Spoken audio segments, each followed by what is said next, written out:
¿Cómo una, cómo una franquicia gana 5 campeonatos corridos? ¿Cómo gana 5 campeonatos corridos? Bueno, primero un grupo joven y talentoso y una buena administración. Porque tiene que haber también el factor económico para mantener un grupo funcionando bien. Y todo está bien puesto. Un buen staff para que las jugadoras crean en quienes están dirigiendo la nave, ¿ves? O sea, hay una combinación de varias cosas, varios factores. Buena administración con poder económico. Un grupo de jugadoras talentosas, base. Un buen programa de categorías menores que solidifique el equipo arriba. Y un buen staff donde las jugadoras creen en quiénes son los que están dirigiendo y llevando a cabo las prácticas y las estrategias. Y se da todo eso. Y los otros equipos, ¿sabes? Ya, porque ustedes como la franquicia que es Cagua, que de tanta tradición y tantos años de gloria que ha tenido, ¿sabes? Por ejemplo, 2 años corridos ganó las vaqueras, ganó la changa. O sea, ustedes van a decir, espérate, ¿qué está pasando aquí? ¿Qué ajuste tenemos que hacer? ¿A qué jugadora vamos a traer? ¿Qué nos falta? El staff, ¿sabe? ¿Qué se supone que estén haciendo entonces estos otros equipos para... Digo, ¿sabes? Obviamente para ustedes Cagua le conviene seguir ganando, pero para otros, ¿sabes? Para seguir la competencia, para que otros equipos...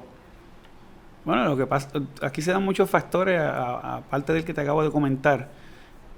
Cuando se va formando esta tradición y este movimiento de criollas, pues no solamente las jugadoras del programa quieren jugar en Cagua, sino jugadoras hasta de otros clubes les gustaría tener la posibilidad y la oportunidad de jugar en Cagua. Y se riega y muchas niñas de otros clubes pues hacen hasta el acercamiento en los torneos de que mira, a mí en el futuro me gusta, hasta los padres te dicen me gustaría que la probaras a ver si puedes jugar superior con Cagua y cosas así. O sea que se van dando muchas cosas por el buen trabajo que se va realizando. O sea, el producto se vende solo. Y eso hasta ahora ha sido un factor. Y como vamos a hablar de las categorías menores, ese programa que han tenido desde hace muchos años atrás, ¿cómo nace este programa de las categorías menores? Bueno, el programa tiene mucho tiempo ya, yo te diría que más de 30 años, donde se comenzó cuando Cagua ya tenía superior, como aún teniendo superior, llego yo a la palestra, como se dice, empiezo a trabajar con categorías menores, con un puñado de niñas en una cancha, en una parroquia en Bairoa. O sea, que eso lo empezaste tú, como quien dice. Sí, el programa de categorías menores, como prácticamente uno que se llama Freddy Álvarez, que le dicen el Colorado, y yo comenzamos junto a Quiquito Cabaña, que era el apoderado de las criollas, y comenzaron la liga que no se llamaba criollas, se llamaba Pioneras. Y después a los meses decidimos ponerle criolla porque... Si es de Cagua, ¿por qué le vamos a poner Pioneras? ¿Y dónde era que jugaban? ¿Dónde fue que empezaron ese programa? En Bairoa, en una parroquia en Bairoa, que la dirigía Padre Cano. Había una canchita allí que era al aire libre, entrenábamos ahí. Después vino entonces en Caguas, en la cancha bajo techo, lo que es gimnasia ahora, era la cancha para los Panamericanos. En 1979 se hace esa cancha con 2 canchas adentro. Una vez terminan los Panamericanos, pues esa cancha se le deja al voleibol y por ahí seguimos el movimiento de criolla. ¿Y esa cancha se usó en gimnasia o se lo usó para todo? No, esa cancha era la cancha de calentamiento. Los equipos calentaban ahí, los dos que fueran a jugar, y de ahí se hizo un pasillo de esa cancha a la Sola Besares. Y los equipos calentaban en la Royal Mendoza, que era una cancha pequeña, apenas con grada, habían como 500 personas si acaso en grada. Y de ahí se pasaba, los dos equipos pasaban en el desfile a entrar a la otra cancha, ya habían calentado. Lo que se hacía en la otra cancha era la presentación y el calentamiento de los 10 minutos simultáneos y empezaban el juego. Mientras eso se daba, ya habían 2 equipos acá calentando. Estamos hablando de los Panamericanos del 79, o sea, había mucho movimiento en esas 2 semanas en Caguas en términos de voleibol, y una vez terminados los Panamericanos, está la cancha disponible ahí, se la dan a las categorías menores. Y exacto, ya para ese mismo año 79-80 ya empezó a correr ese programa dentro de esa cancha. Sí, ahí entonces empezamos a poquito tropezando, y pasaron muchas cosas en ese ir y venir, en el devenir histórico de las criollas, pues pasaron muchas cosas, pero el centro era prácticamente esa canchita. Y de ahí entonces empezaron a llegar muchas jugadoras, porque entonces el equipo de Caguas, que ya existía cuando yo entro a las categorías menores, ya existía el equipo, pero no había mucho talento y el equipo pues cualificaba, pero tenía problemas, no había mucho, no se seguía mucho en Cagua, los juegos allí iban como 200 personas, y lo jugaban más bien a nivel de élite, o sea, los colegios, no, en las escuelas públicas apenas se jugaba, y empezamos a masificar, y empezaron a llegarnos jugadoras de las escuelas públicas, de los residenciales, de los sectores más pobres, y empezó a florecer, pero en un momento dado fue más bien élite. Después entonces pues salió a las distintas comunidades y empezamos a encontrar jugadoras, a identificar jugadoras como Yesabel del Valle, que cuando yo la vi prácticamente no sabía jugar, y yo la traje a la cancha por su estatura solamente, y se empezó a trabajar, y así con otras jugadoras pues se riega la voz de que hay un movimiento, y nos empezaron a llegar jugadoras, a veces hasta sin invitarlas. Por lo menos de la época de los 80, ¿cuál fue la jugadora que llegó al programa de las categorías menores y fue la que pues tuvo más crecimiento? Yo pienso que Yesabel. Sí, cuando nosotros nos encontramos, cuando yo me encuentro con Yesabel, que me la encuentro en una cancha, en un torneito de residenciales, porque ella es de un residencial, con 14 años más o menos, un poquito tarde.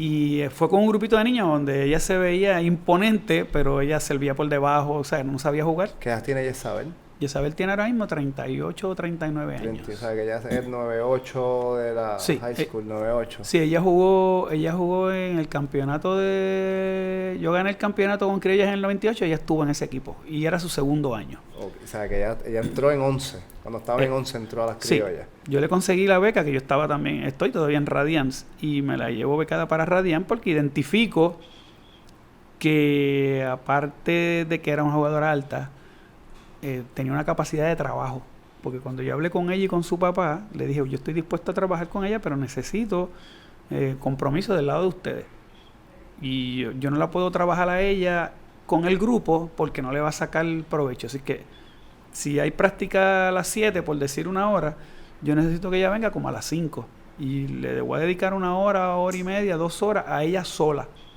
desplazamiento y un sinnúmero de cosas más, porque ella estaba obviamente en relación al grupo atrasadita.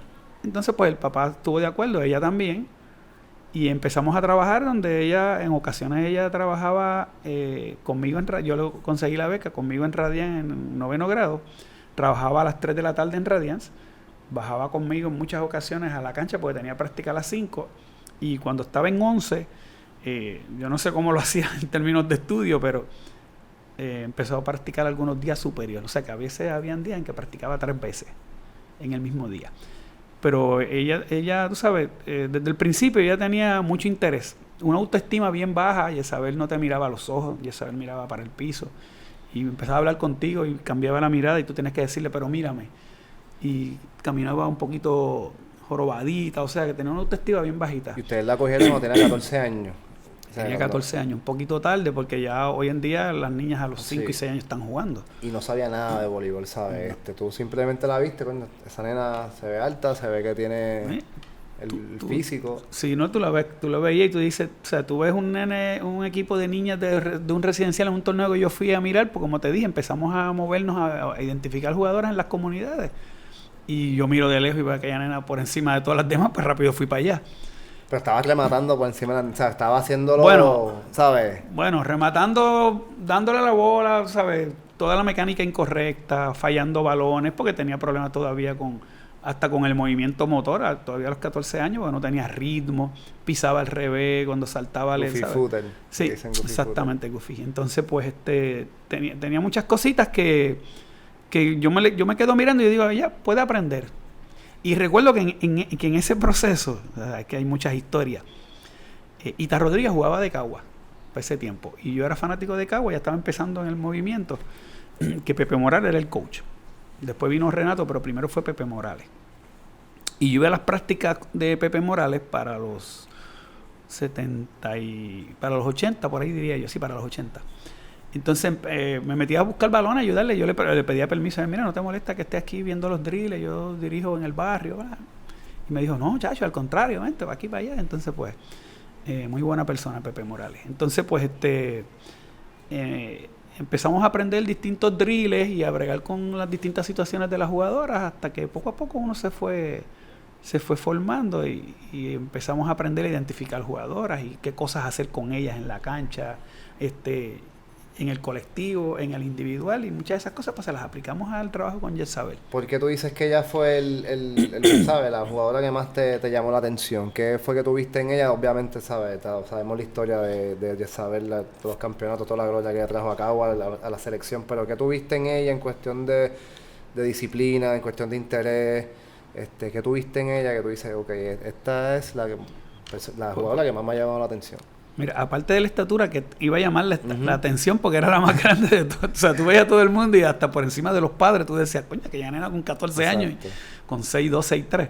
Pues aparte de eso, pues yo la veía un poquito retraída, como te dije, viene de un sector pobre, con una autoestima baja. Pues a mí, yo soy una persona que yo vengo de una barriada, de la barriada de Morales. Y yo soy de la línea de humilde, tú sabes. He logrado unas cosas en la vida gracias a las distintas situaciones que se me han presentado y las he aprovechado. Pero realmente a mí las personas que son humildes, que son sencillas, que no son altaneras, pues me ganan. A mí me ganan fácil con la humildad. Y yo pues la veo así a lo lejos, me quedo mirando durante el jueguito y la voy viendo. Y después en el trayecto que aceptan el reto de entrenar, pues entonces decido trabajar con ella porque yo decía, coño, esta muchacha necesita ayuda también. Hablo con el papá muy humilde también. Y entonces pues me identifiqué rápido con ella y aceptó el trabajo, aceptó el reto. Muchas veces ella en una entrevista cuando se iba a retirar, cuando jugó con Mayagüez, decía que en muchas ocasiones, yo no lo sabía, pero que ella hasta lloraba porque yo le daba trabajo, carga. No la maltrataba, pero tenía que entrenar. Y ahora me lo agradece, obviamente, cuando nos encontramos. Jezabel me pide hasta la bendición y todo. Pero yo pude identificar en ella de que tenía un potencial, porque ya yo sabía lo que podía lograr y que necesitaba el voleibol. Una jugadora como ella para jugar en la malla, no solamente en Caguas Criollas, sino en la selección. Y entonces pues me le acerqué pensando en que podía llegar más allá de unos torneitos en Caguas. ¿Cómo fue ese momento? ¿Cómo ella volvió al equipo? ¿Cómo fue ese acercamiento que ella hizo para volver a jugar y lo hizo muy bien? Pues eso fue, yo te diría que hubo un poquito de suerte. O yo no creo en el destino, pero también puede ser que el destino haya jugado algo en esto, si es que eso existe. Pero ella estaba en el pote. He sabido por prácticamente todo el mundo de que había habido un cierto distanciamiento entre la administración de Caguas y Jezabel en unos años anteriores por situaciones que no vienen al caso ahora, y tuvo que jugar en otros equipos. Cuando cae al pote, pues nosotros sabemos que este año íbamos a tener pocas jugadoras por la cantidad de jugadoras que íbamos a tener afuera. Jugamos la temporada con 8 y entonces pues había que jugar teníamos que conseguir una central porque estábamos cortitos en esa área. Además de que ella siempre había dicho que se quería retirar en Caguas. Pues cuando se va el sorteo, pues la necesitábamos. Ella quería jugar en Caguas desde hace años, que ella quería, siempre lo decía. Se hace el acercamiento, se pide en el sorteo. A la primera persona que ella llamó, tan pronto vio que la pidieron, fue a mí. Me dijo, papo, regresé. Y yo estoy bien contenta, llorando y todo. Entonces, pues, con el planteamiento de que venía a retirarse y a ganar un campeonato para retirarse. No sé si se retire, pero por lo menos la intención era de que la rescatamos, primero porque la necesitábamos por lo menos lo que llegaban las otras jugadoras, como Ana Sofía Jusino y Margaret, que no le había llegado a la papelería de residencia. Y entonces se tiró la temporada completa prácticamente y terminó inclusive en los últimos juegos. Pero para nosotros fue un motivo de mucha alegría. Para la fanaticada, cuando se anunció en el primer juego, la cancha se quería caer, porque Jezabel es un ícono en Caguas en el voleibol. Ha estado como en unos 8 o 9 campeonatos de los 13, algo así. Tiene 23 temporadas, creo, algo así. Sí, algo así, o sea, con 3 operaciones de rodilla, porque no es una. O sea, a veces uno dice, no, tiene una operación de rodilla. Jezabel tiene 3. Con 38 años, ¿sabes? O sea, pero ella se cuida, ella desde jovencita. Cuando empezamos ese programa que te dije con ella, el papá tenía unos jueguitos de pesa en la casa. Yo le hice un programita para que trabajara pesa. Y el resto, pues, fue ella realmente. ¿Sabes? Y es cuestión de tener la disciplina y aunque a lo mejor pues tengo que trabajar por el lado, no me pagan tanto, tengo que hacer los sacrificios, pero es la pasión por el deporte y esa entrega y eso vale más, mano. Yo pienso que eso vale más que a veces jugadores que te van a la cancha, te practican, no lo dan todo, ¿sabes? Y tienen un sueldo grande, pero pues te pregunté porque Jezabel es una veterana. Se nota que ella tiene una pasión por el voleibol y por Cagua. Es que estás usando la palabra correcta, que yo la utilizo, yo creo que lo utilizo casi todos los días. Cuando traigo el tema del trabajo, del voleibol, tiene que haber pasión. Si tú tienes pasión, yo a veces le digo a los muchachos, ustedes tienen que dormir con el balón. Sí. Ustedes tienen que tener el balón casi de almohada. Si ustedes realmente tienen pasión, van a lograr lo que ustedes quieran. Y Jezabel tan pronto empezó, que aceptó el reto, tenía mucha pasión. Y ¿sabes? Lo quería, ¿sabes? Por eso es que es una de mis jugadoras favoritas junto a Sandra Galvez, que era otra jugadora así parecida también. O sea, lo querían. Y en aquel momento se jugaba sin pensar en el dinero. Sí, exacto. Esa faceta ha entrado en los últimos, no sé, 10 años, algo así. Pero antes era prácticamente dame lo que tú quieras, yo lo que quiero es jugar. Era cultura. Entonces, es cultural, es correcto. ¿Cómo Papo García entra al mundo del voleibol? ¿Cómo fue esos principios tuyos de high school? ¿Cómo entraste? ¿Tú eras jugador? Bueno, yo no era un gran jugador. Yo era un jugador de normal. O sea, no era una estrella, no cargaba el equipo. Yo jugaba defensa. Donde yo vengo, en la barriada Morales, antes era donde mejor se jugaba voleibol, era en la barriada Morales antes que el Verde. Se decía que el Verde, antes que el Verde, en Cagua, en la barriada Morales, donde más, que se hacían unos torneos espectaculares allí de adultos. Adultos. O sea, de adultos. Pues yo jugaba y me defendía, no era, ¿sabes? Es más, yo te diría que estaba más tiempo en el banco que jugando. ¿A qué edad empezaste a jugar? Yo jugué desde la intermedia como en séptimo grado, en la Luis Ramos González en Cagua. Sin embargo, mi fuerte, donde tuve exención de matrícula en Humacao, fue por el baloncesto. Ahí sí yo me defendía mucho mejor que en el voleibol, pero dejo el baloncesto ya en la universidad y veo en el barrio un grupito con Alfredo Álvarez, que le dicen el Colorado en Cagua. Y yo lo veía entrenando cuando yo iba a la cancha a tirar un rato allí y me metí a ayudarle. Y poquito a poquito, junto a Quiquito Cabaña, pues entré al voleibol y me empezó la pasión, la fiebre. Y empecé a coger equipos de aquí, equipos allá. El Quiquito me invita para que coja equipos de criollas, de categorías menores, obviamente. Entonces empiezo a trabajar con algunos grupitos de categorías pequeñas. Y poco a poco, pues él me siguió ofreciendo equipitos más arriba. Y hasta que llegué a las categorías, antes era tercera, segunda, primera, hasta que llegué a dirigir esas categorías junto a José Quiñones, que yo era el asistente de él en primera en Caguas. Y Renato González, el hermano Pedro, también era otro dirigente. Yo empecé de asistente en esas categorías más arriba, hasta que entonces él me fue soltando los equipos grandes.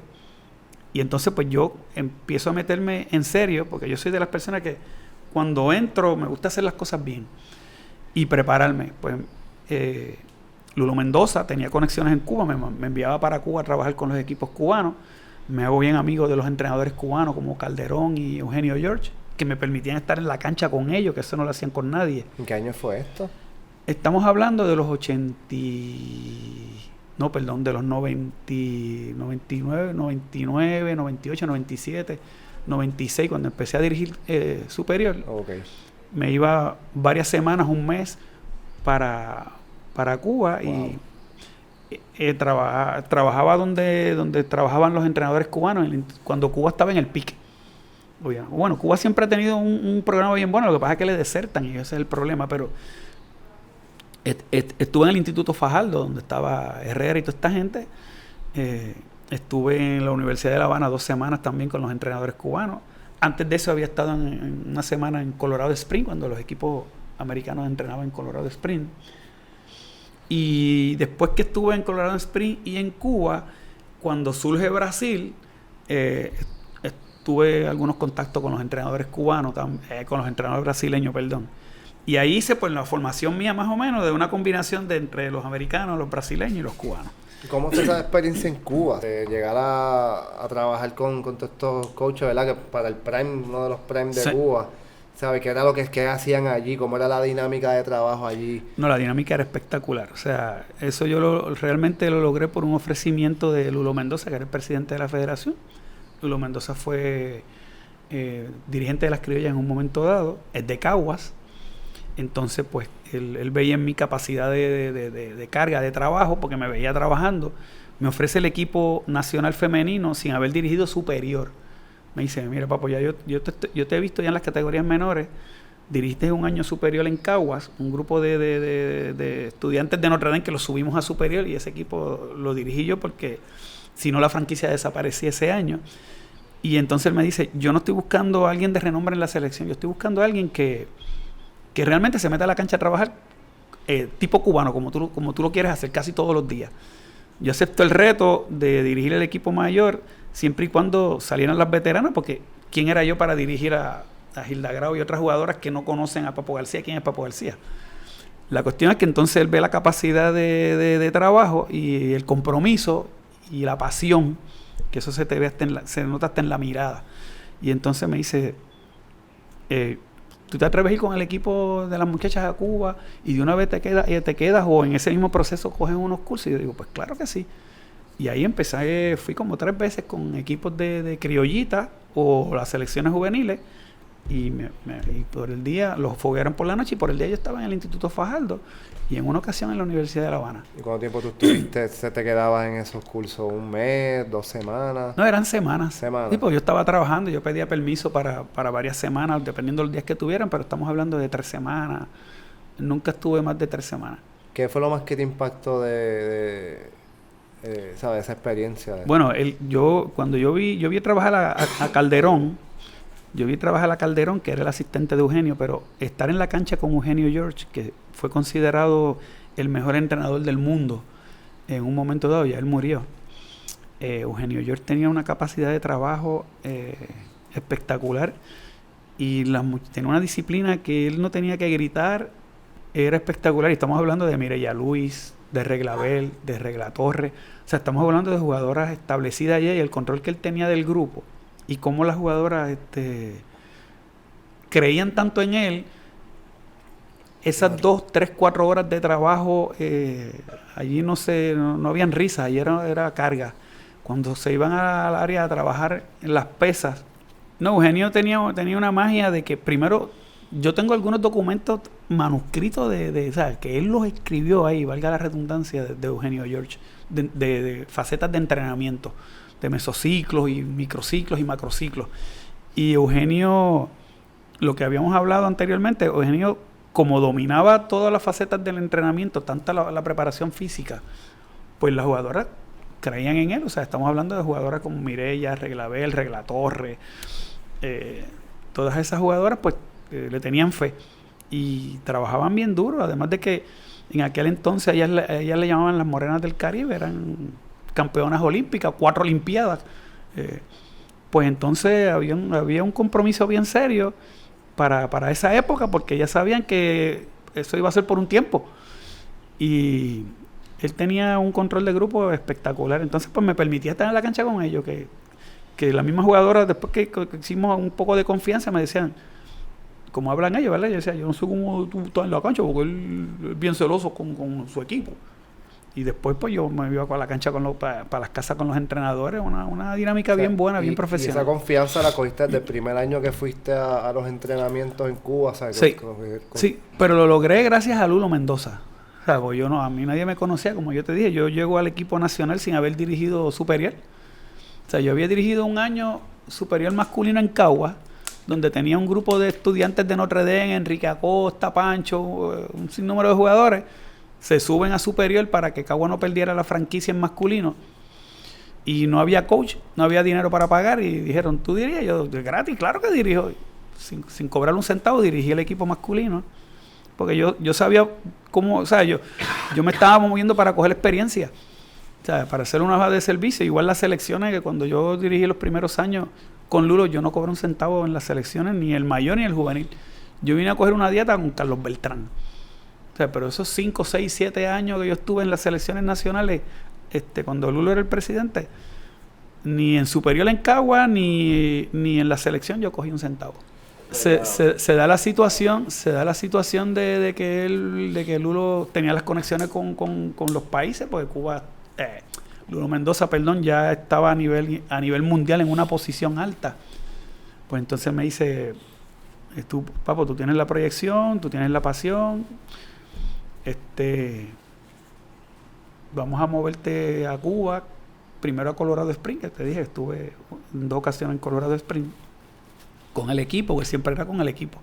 Lo que pasa es que aprovechaba entonces, pues, las noches eran los fogueos, los torneos, y por el día yo me metía en el salón con los entrenadores, o en la cancha con ellos a entrenar.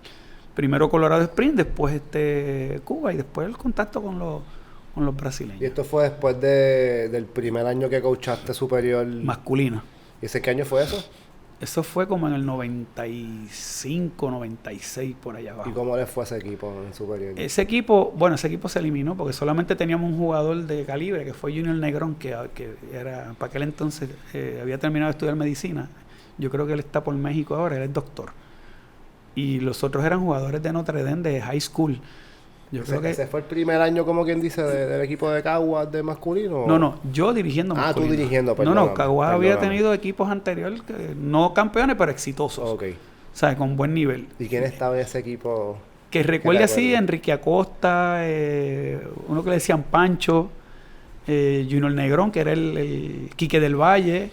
Junior Negrón era el de 6'4", doctor, jugaba en la selección nacional, él era el que nos cargaba, como quien dice. Y dimos buenas demostraciones, pero lo que ganamos fue como 1 o 2 juegos nada más. Era para mantener la franquicia en Cagua. Me lo ofrecieron, yo dije, esto es una buena forma de coger experiencia. Los muchachos eran jóvenes, nos veíamos de tú a tú prácticamente, pero aceptaron jugar conmigo. Entonces, pues. Y cuando tú vienes de Cuba y de Colorado, ¿cómo...? Papo, una pregunta interesante sería, cuando llegas de Cuba y vas a Colorado, que estás con ¿quiénes fueron las personas que conociste allá en Colorado Springs de la selección de Estados Unidos? El dirigente, si no me equivoco, ¿Ah? ¿Quién era el dirigente allá? Yo era Springer o... Colorado Springs. Sí, por eso, de apellido Springer, que estuvo en unas Olimpiadas, uno bien delgado, él bien flaquito. Y el apellido, caramba, se me escapa. Búscalo ahí, sí. Yo sé que él ha escrito hasta libros y todo. Ok. Yo recuerdo que en ese equipo estaba Rita Crockett. Eso te iba a preguntar. Sí. ¿Conociste a la gran Rita Sí, Crockett? estaba Rita Crockett, que también, la hija yo creo que está dirigiendo... Ella está en el FIU. Sí, y yo creo que Rita Crockett fue dirigente de Natalia. La colocadora yo creo que era Lori Endicott. Claro, es que se me escapan algunos nombres, tú sabes, pero... Sí, pero o sea... Paula Weishoff era una de las centros que después estuvo de dirigente o de asistente hasta hace poco de Karch Kirali. ¿Llegaste a conocer a Doc Bill? Doc Bill lo conocí. Doc Bill fue el creador de los 2 pasadores. O sea, Doc Bill trae la revolución del voleibol, o sea, trae el nuevo voleibol. Doc Bill trae los 2 pasadores, que eso nadie lo hizo. Él fue el que trajo eso. ¿En qué año más o menos él trajo eso? Eso fue en los 90 también. Exacto, al principio de los 90, sí, mediados. Los 90, más bajito de los 96. Yo te diría que sí, eso fue como en los 95, 96, 94, algo así. No me atrevo a decir categóricamente en tal fecha porque te mentiría, pero trae lo de los 2 pasadores y trae la revolución del ataque zaguero. Eso tampoco nadie lo hacía. Okay. Esos 2 elementos los trajo Doc Bill. ¿Y tú lo viste eso? Él nos dio varias conferencias en Colorado Springs. ¿Y tú viste eso en un curso? ¿Lo viste en un juego, en una cancha, implementándolo? ¿Sabes? Esa faceta de bueno, yo vi prácticas del equipo de Estados Unidos en Colorado. Ellos no me dejaban estar en la cancha, ellos son más celosos con eso. Pero yo estaba en las gradas, me permitieron estar en las gradas, yo vi cómo trabajaban los drills para eso. Que recuerdo que los pasadores eran Karch Kirali y Sivirlik, eran los pasadores. El opuesto era Timmons, que tenía un flat top. Era un matador en el zaguero. que era un colorado que le daba la bola para allá como era. Esos nombres hay Eso- que, para después en el video poner las fotos de Sí. estos jugadores para que la Sí, gente y sepa. Sivirli era un pasador tipo Karch que era espectacular. Karch era espectacular verlo entrenar. Sí, O sea, Karch si era- tú veías a Karch jugando, te impresionaba, pero yo lo vi en un entrenamiento y trabajaba como un loco. Y tú le veías en la mirada a él, eso yo lo vi en Santo Domingo. Cuando fui a ver a los Mireya, ese equipo de Estados Unidos estaba en Santo Domingo. Y yo me quedé, porque yo lo que hacía era que buscaba la manera de quedarme a ver los entrenamientos de los equipos. Ujú. O sea, el equipo se iba y los que estuvieran conmigo, ya fuera Núñez o Pepe o los que fueran, vamos a quedarnos a ver los entrenamientos. Y nosotros veíamos casi todos los entrenamientos de los equipos. Y en una práctica recuerdo que estaba entrenando el equipo de Estados Unidos y entonces hay un drill que es que está solamente el jugador solo en el centro, todos los jugadores dispersos y el coach tirando bola para aquí, tírate para acá y le da, ¿sabes? Un drill bien intenso, que los japoneses lo hacen mucho. Entonces, Karch hace el drill él, termina lo más chévere. Viene otro después de él y cuando ya al final el otro jugador, no recuerdo quién era, yo creo que era Sato, yo creo que era el libero, yo creo que me suena como Sato. El drill ya se estaba acabando, pero ya el jugador no daba más. Uno de los asistentes tiró una bola perdida, que tienes que ir a buscarla y tirarte y sacarla. Nadie salió y sale Karch a buscarla.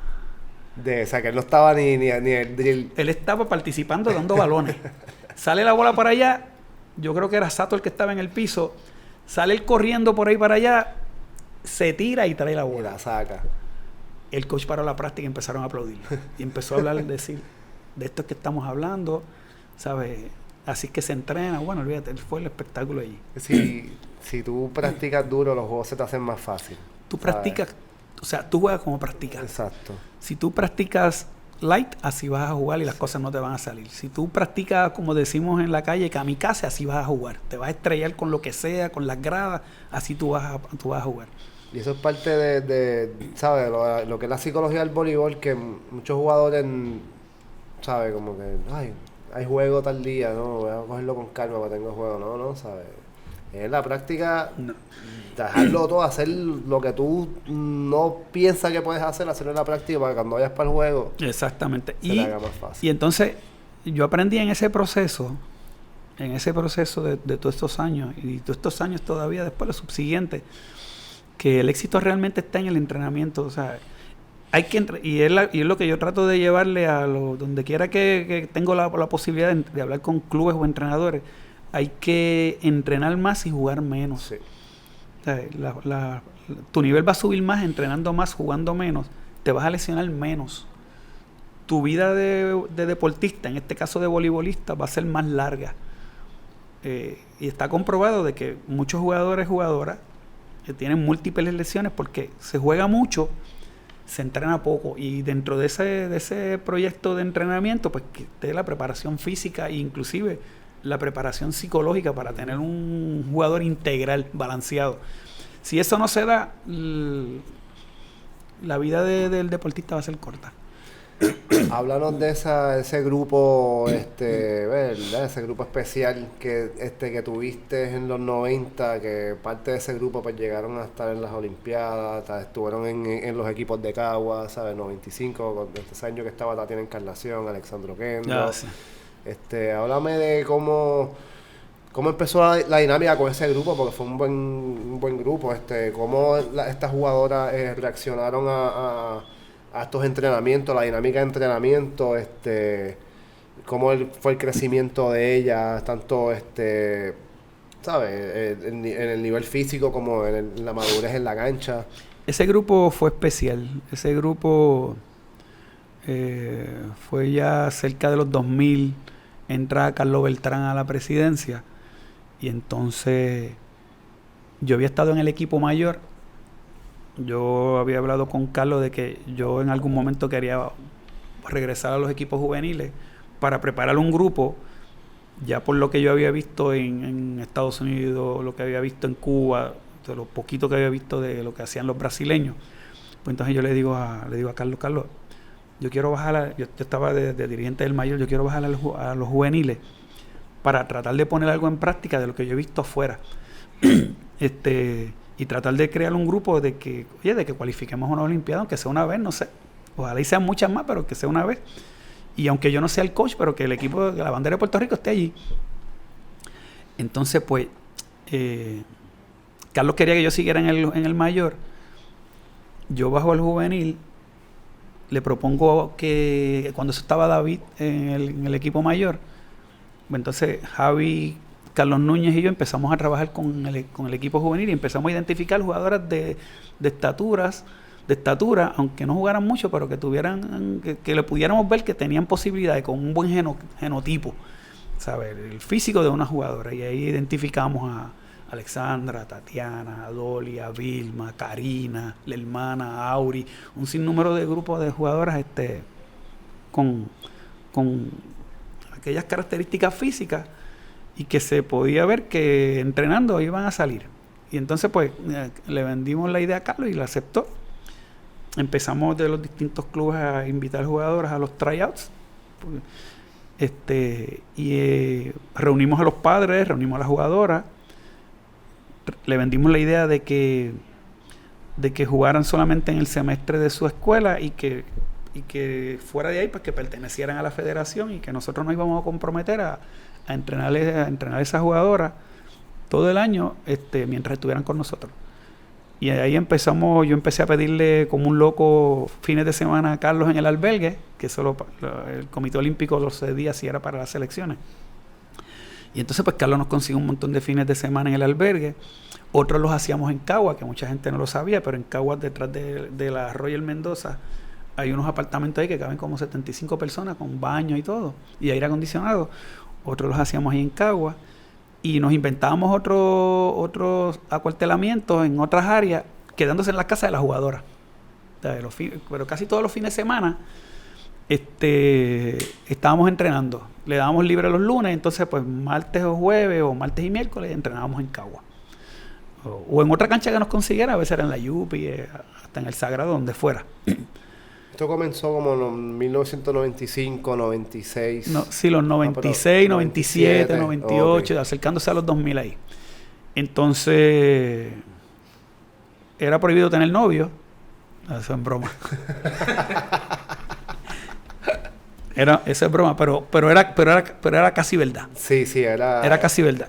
Yo no lo decía abiertamente, pero la entrelínea siempre estaba. Tripeando pero en serio. Sí. Yo lo decía sin reírme, con un tonito jocoso, pero yo creo que ellas cogieron el mensaje. Sí. No había tiempo para novio. O sea, ellas no tenían tiempo para novio y ellas mismas lo decían. No había tiempo para novio, aceptaron el compromiso, poca playa, poca fiesta, poco cine. A veces los cines era porque íbamos el grupo. O sea, por ejemplo, un sábado la semana estuvo violenta y coño, vamos a llevar a las muchachas para el cine. No, esa última sesión no la dan, nos llevamos para el cine el grupo completo. Yo recuerdo que teníamos una jugadora de Mayagüez que se llamaba Odalis. No recuerdo el apellido ahora. Y Barea era el noviecito de ella. Ese era de los pocos novios que tenía. Era Barea cuando estaba empezando. Y a uno de los cines ella me dijo, mira que si Barea puede venir para verlo, porque yo no lo veo casi. Está bien que venga. Me acordé ahora mismo de esa Barea cuando estaba empezando. Estaba en high school. La cuestión es que esas muchachas pues aceptaron ese reto y se identificaron, empezamos a trabajar la parte física que antes se descuidaba, a trabajar pesas, conseguimos un psicólogo, Dani Martínez, que es profesor en una universidad, Albizu Campo acá en San Juan, y empezamos a trabajar todas las áreas. Con ese equipo cualificamos para, si no me equivoco, 6 mundiales. Hubo uno que no pudimos ir, que fue el que ganamos el pase aquí en Humacao en el 2001 creo que fue, donde le ganamos a Estados Unidos en 5 sets en el último juego. Ya le habíamos ganado a Cuba, a Dominicana, a México, y vamos por el oro porque era un solo espacio contra Estados Unidos, cancha llena en la cancha de Emilio Heique de Humacao.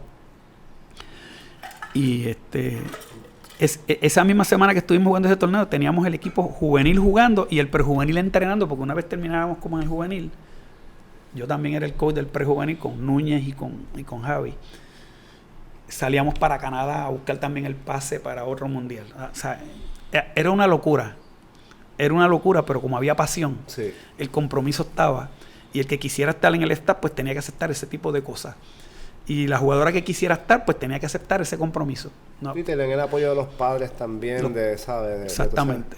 Pues ese fin de semana teníamos el prejuvenil ahí entrenando también para, después que se acabara ese torneo, arrancar para Canadá. La cuestión es que ese grupo aceptó ese reto, cualificamos para 5 o 6 mundiales entre prejuvenil y juveniles. Y solamente no pudimos ir al del 9-11. Recuerdo que era en Croacia. Ese fue el que ganamos en Humacao a Estados Unidos, como te expliqué. Nos quedamos en Punta Santiago, en la playa. Pero no había break de playa. Era entrenar y jugar. Entonces, había pasaje para llegar hasta Nueva York, pero no había seguridad de que pudiéramos salir de Nueva York. Se hizo una reunión extraordinaria en la federación, que todavía la recuerdo. Y aun cuando estaba ese revolú del 9-11, las jugadoras estaban dispuestas a que llegáramos a Nueva York y ver cómo llegábamos a Francia, para de Francia ir a Pero eso fue a Croacia. En la semana o en las semanas del 9-11 o el mismo día. No, en esos días después. Exacto, ok. Cuando había cierta incertidumbre de cómo llegar a Croacia, teníamos que llegar a Nueva York, supuestamente, y de ahí a Francia, y de Francia a Croacia. La cuestión fue que todas las jugadoras querían ir, pero obviamente los papás, estamos hablando de jugadoras menores de edad, los papás más o menos mitad y mitad, unos que sí, otros que no, y pues no se fue ese mundial, pero ese grupo logró todo eso. Y en uno de los mundiales en Tailandia, a Tailandia fuimos a 2 mundiales, y en ambos llegamos sexto en uno, y séptimo, octavo, algo así, pero entre los primeros 10. Entonces, reunimos el grupo. Recuerdo que Sara ese día yo creo que cumplía años, 15 o 16 años, algo así. Y estábamos reunidos afuera. Sara Este es el prejuvenil, este es el equipo prejuvenil o el juvenil. Prejuvenil o juvenil, no estoy muy seguro, pero era más o menos el mismo. Okay. Porque los entrenábamos, como yo te dije, prácticamente juntos. Y algunos podían pasar por edad de uno al otro, como el caso de Sara. Y el caso de Dolly Meléndez y otras más. Entonces, ese día recuerdo que Sara en una salió llorando para el baño, porque hacía más de un mes que no veía a su mamá, y porque ella es de Mayagüez y nosotros estábamos acá cuartelados, y entonces ellos eran de escasos recursos. La cuestión es que llevaba un mes que no se veían, y se salió de la reunión llorando porque cayó como en una depresión normal, y estábamos reunidos así. Ella regresa, empezamos a hablar pues de que es muy bien difícil lo que estamos pasando, pero esto es un proceso. Y entonces ahí yo aprovecho y digo, miren, yo sé que ustedes han dejado muchas cosas, han dejado su familia, han dejado a las que tenían novio, la posibilidad de tener novio, han dejado fiestas, han dejado playas, un montón de viajes, Disney, todas esas cosas. Pero ustedes están en la puerta próximamente, en los próximos años, valga la redundancia, de ir a unas Olimpiadas. Y para eso es que estamos pagando este precio, incluyéndome a mí, o sea, el staff. Ahí estaba Núñez, estaba Javi. Y entonces yo aprovecho y les digo, miren, y les voy a decir algo, y quiero que se acuerden de este día, aquí en Tailandia. Ustedes van a ir a unas Olimpiadas, yo no voy a estar porque yo voy a pasar el batón, pero ustedes van a ir a unas Olimpiadas, no sé cuándo va a ser, pero van a ir a unas Olimpiadas porque ustedes tienen todas las cualidades de estar en ese grupo ahí. Y entonces, algunas como que se quedaron un poquito pasmadas porque como que no lo creían. Ya llevaban 4 o 5 años trabajando ya en el programa con esas jugadoras. Sí, llevamos de 4 a 6 años ya. Y ya tú tenías la seguridad. Sí. Yo estaba convencido de que iban a llegar. ¿Cuándo? No sé. Porque un equipo donde estuviera Karina, donde estuviera Fefa era prejuvenil en ese entonces, donde estuviera Fefa, ya Auri era juvenil, era un poquito mayor, estuviera Auri, donde estuviera Sheila, que era un poquito mayor, pero que estuviera Alexandra y Isabel, que estuviera de Mayagüez, que acabo de hablar ahora, estuviera Sara, que podía jugar varias posiciones. Yari también era prejuvenil. O sea, de ese grupo, que estamos hablando de tal vez unas 16 jugadoras, podía salir un equipo de 12 bastante bueno, competitivo. Pues nosotros visualizamos que eso se podía dar. ¿En qué momento? No, pero cuando tuvieran más madurez, obviamente. Y se dio. Y Núñez fue con el equipo y tuvieron una actuación aceptable teniendo en cuenta el nivel súper alto que había allí. O sea, porque estas Olimpiadas fue posiblemente del nivel más alto que yo he visto. ¿Qué se pudo haber mejorado en cuestión de juego allí? O preparación, mira, pudimos haber hecho esto mejor con las muchachas antes de llegar allá, o sea, pudimos haberlas preparado mejor, ¿sabes? ¿Qué se aprendió de esa experiencia, además de obviamente ¿sabes? De que el programa funcionó?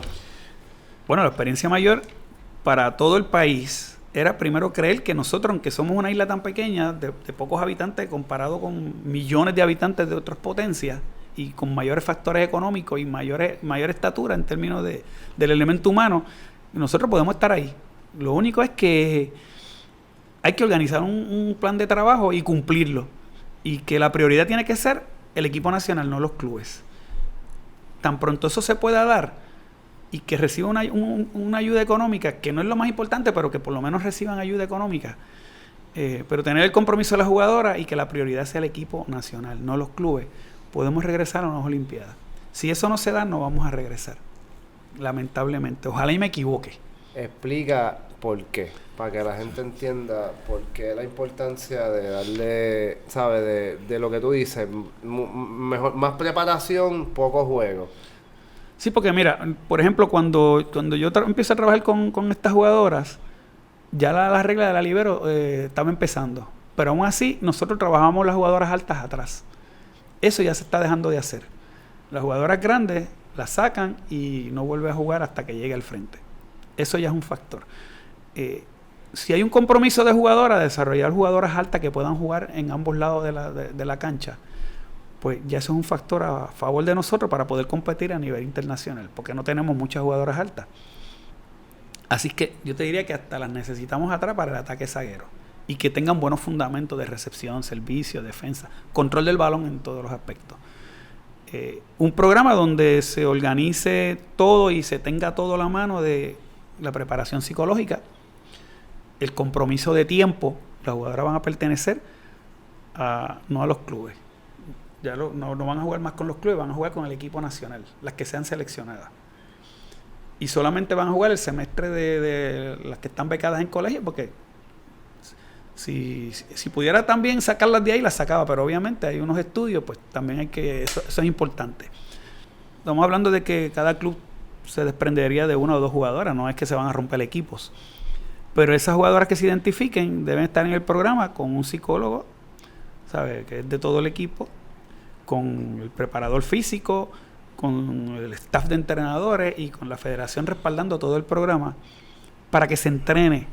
Porque si dejamos a esta jugadora en los clubes, aunque hay buena intención, porque no es que hay mala intención, pero se entrena menos y se juega demasiado. Que el enfoque es diferente, el enfoque de los clubes no es el mismo que... Definitivo.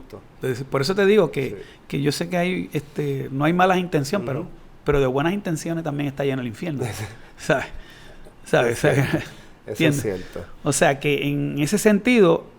lo ideal es lo que se hizo en aquel entonces, donde participan solamente en los colegios, pero no en los clubes.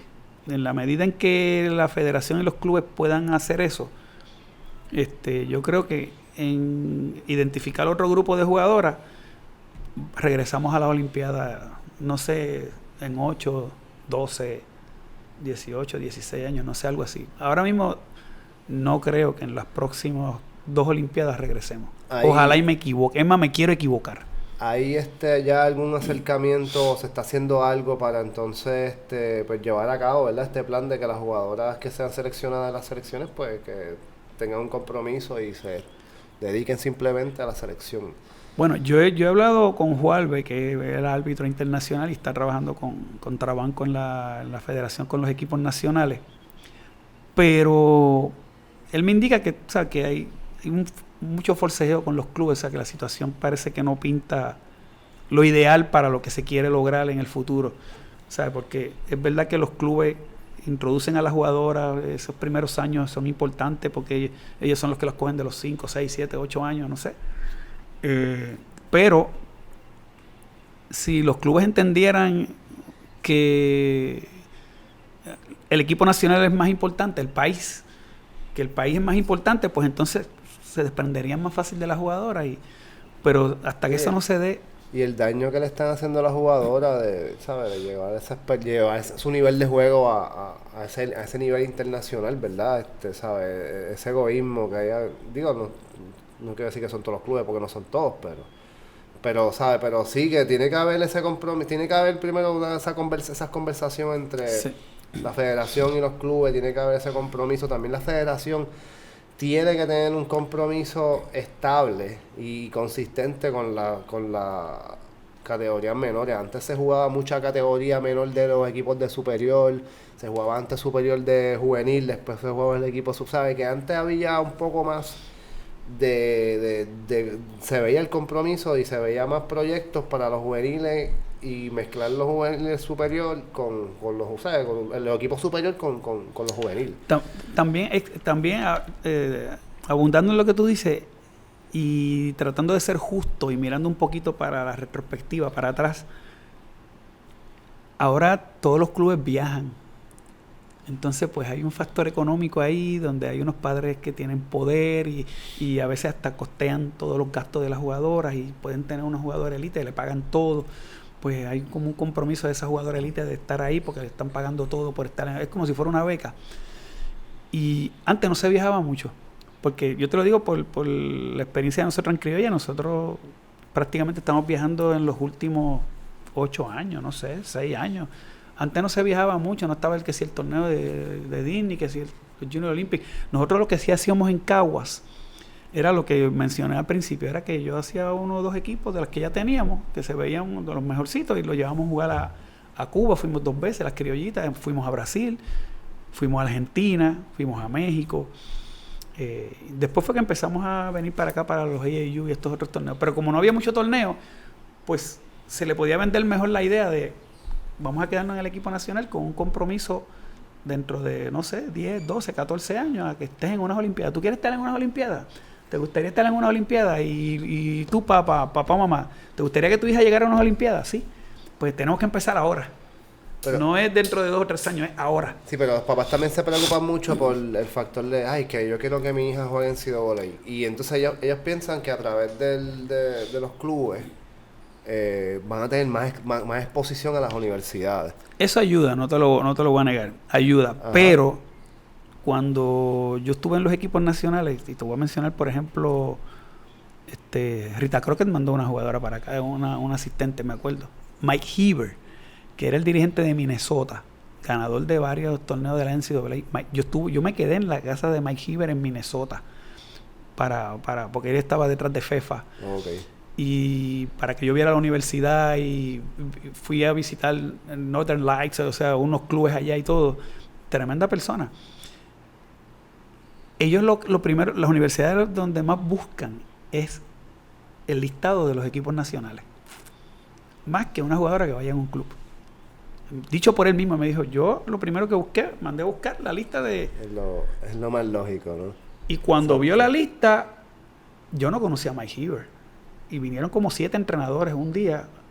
Teníamos práctica en Radiant, me acuerdo. Él apareció a Radiant, Mike Heber y la ayudante de Rita Crockett. Y eran como 8 entrenadores de la NCAA División 1. Y con el más que hablé fue con Mike Heber, que me invitó a su casa, que recuerdo que fui con Manota, que es el dirigente de los juveniles ahora. Y él me dice, primero que yo miro es el listado, y ya lo hace con México y con los otros, pero principalmente de Estados Unidos por la cuestión de la ciudadanía, de Puerto Rico. O sea que realmente sí ayuda el que se muevan, pero primero van a la lista del equipo nacional. Pero lo más fácil es, yo me pongo en un club ahí, la llevo a la Junior Olympic, ¿sabes? Que ese también, ese sentido de como que, yo quiero... Es obligado. Sí, no, que tiene que ir. O sea, mira, Estados Unidos... El programa de la Universidad de Estados Unidos es buenísimo. O sea, de hecho, de ahí es que salen los equipos nacionales, en todos los deportes prácticamente. Pero académicamente las universidades de nosotros son bien buenas. Es verdad que no podemos comparar el programa de preparación, jamás lo podemos comparar porque no hay el dinero para eso. Pero muchos de los entrenadores vienen para acá sin que la jugadora salga para allá. Ellos saben que aquí se juega. Sí, ellos saben. Ellos van a venir aquí a los torneos de aquí. Yo he tenido entrenadores que me llaman ¿sabes? Mira, te necesito una colocadora que tienes por ahí o lo que sea. ¿Sabes? Ellos no, ¿sabes? No es necesario ir hasta allá. Te ayuda, claro que te ayuda llevarla allá. Pero ellos también vienen aquí. Déjame hacerte esta pregunta, cada vez que estamos hablando de padres ¿verdad? Y las categorías juveniles. ¿Cómo tú ves ahora la cooperación de los papás? ¿Cómo el papá interfiere en el entrenamiento del jugador comparado con esos tiempos cuando tú empezaste con el programa? Sí, esa pregunta es bien clara y ¿sabes? Es conflictiva, pero es bien clara. O sea, antes los papás no se metían, ahora los papás se meten. Y muchas veces depende de los clubes y depende del coach. Porque si el coach no es muy reconocido, por decirlo así, pues los papás, yo he sabido de padres que le dan hasta, mira, este debe ser el cuadro. No, mi nena tiene que jugar esta posición. Si no, no va a jugar. O sea, se meten, te gritan, pide tiempo, cambio, qué sé yo, ni qué. Esto es de loco. O sea, esto ahora está de loco. Antes los papás no se metían para nada. A ver, pero ya esto es cultural. Esto se ha ido, Sí. hay un descontrol. Esto se ha ido de la mano. Es bien difícil controlar esto ya. Hay demasiados de clubes. Hay demasiado de Porque clubes. es un negocio. Esto ya es un negocio. Sí, entonces, ¿qué pasa? Antes, por ejemplo, yo jugué un montón de clubes. Yo jugué en Pitirre, yo jugué en Bucapla, yo jugué en Borinquen, ¿sabes? En Arcel. Pero, ¿sabes? Pero yo cambiaba de equipo por los intramurales. Siempre en la selección jugaba en Bucapla, qué sé yo.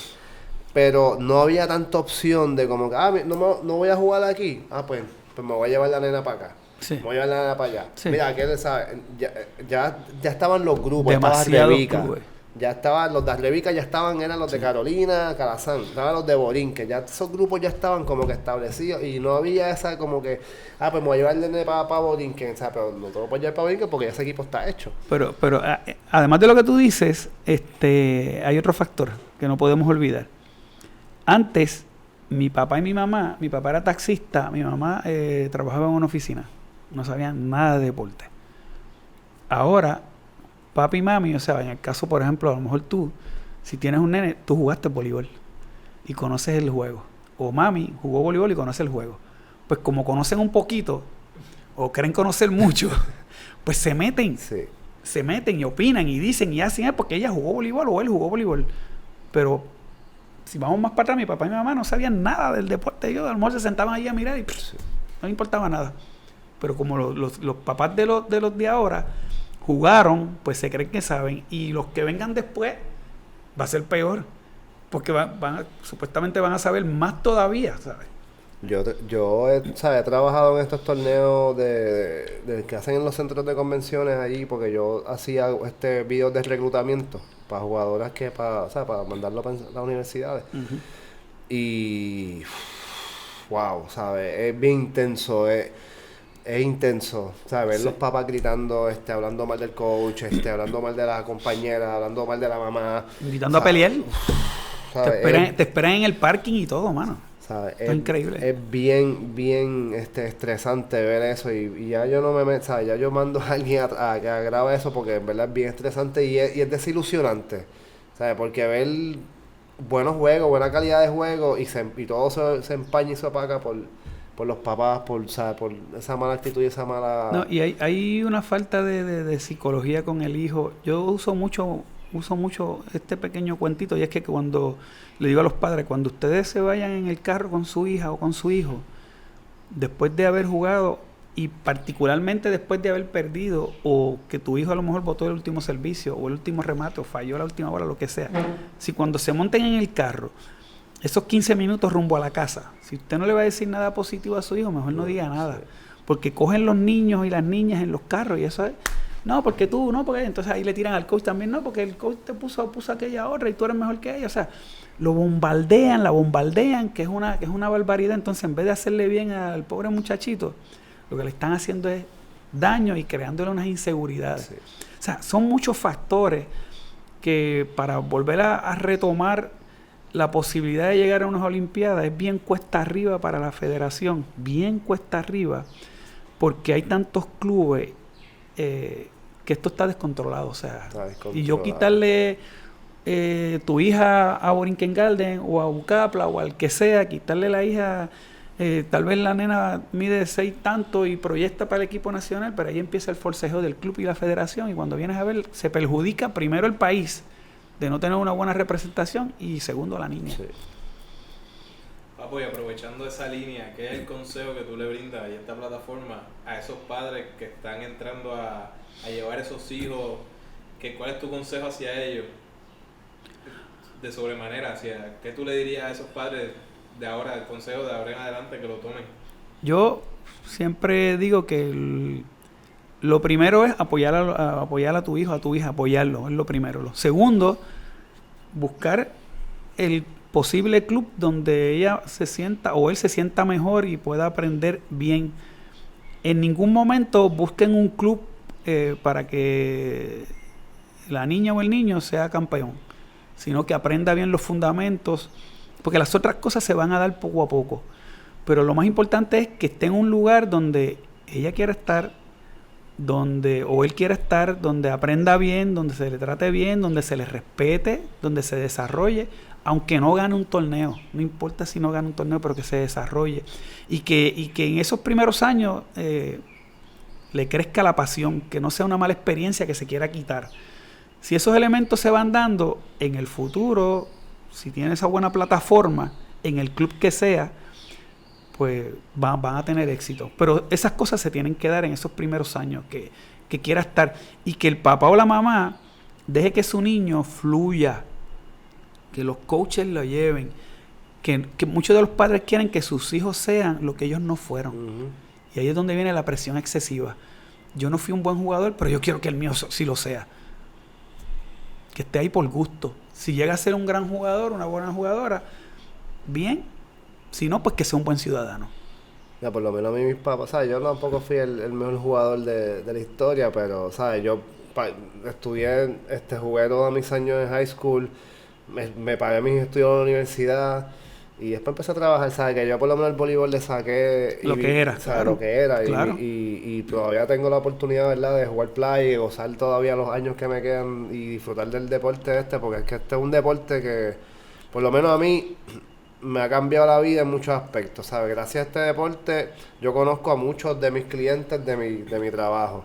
Me he reunido con ex compañeros de voleibol y hemos entrado a una fase ya laboral, ¿sabes? Es que te enseña tanto y entonces pues esas malas experiencias que a veces, ¿sabes? Los jugadores o los jóvenes no van a la cancha allí a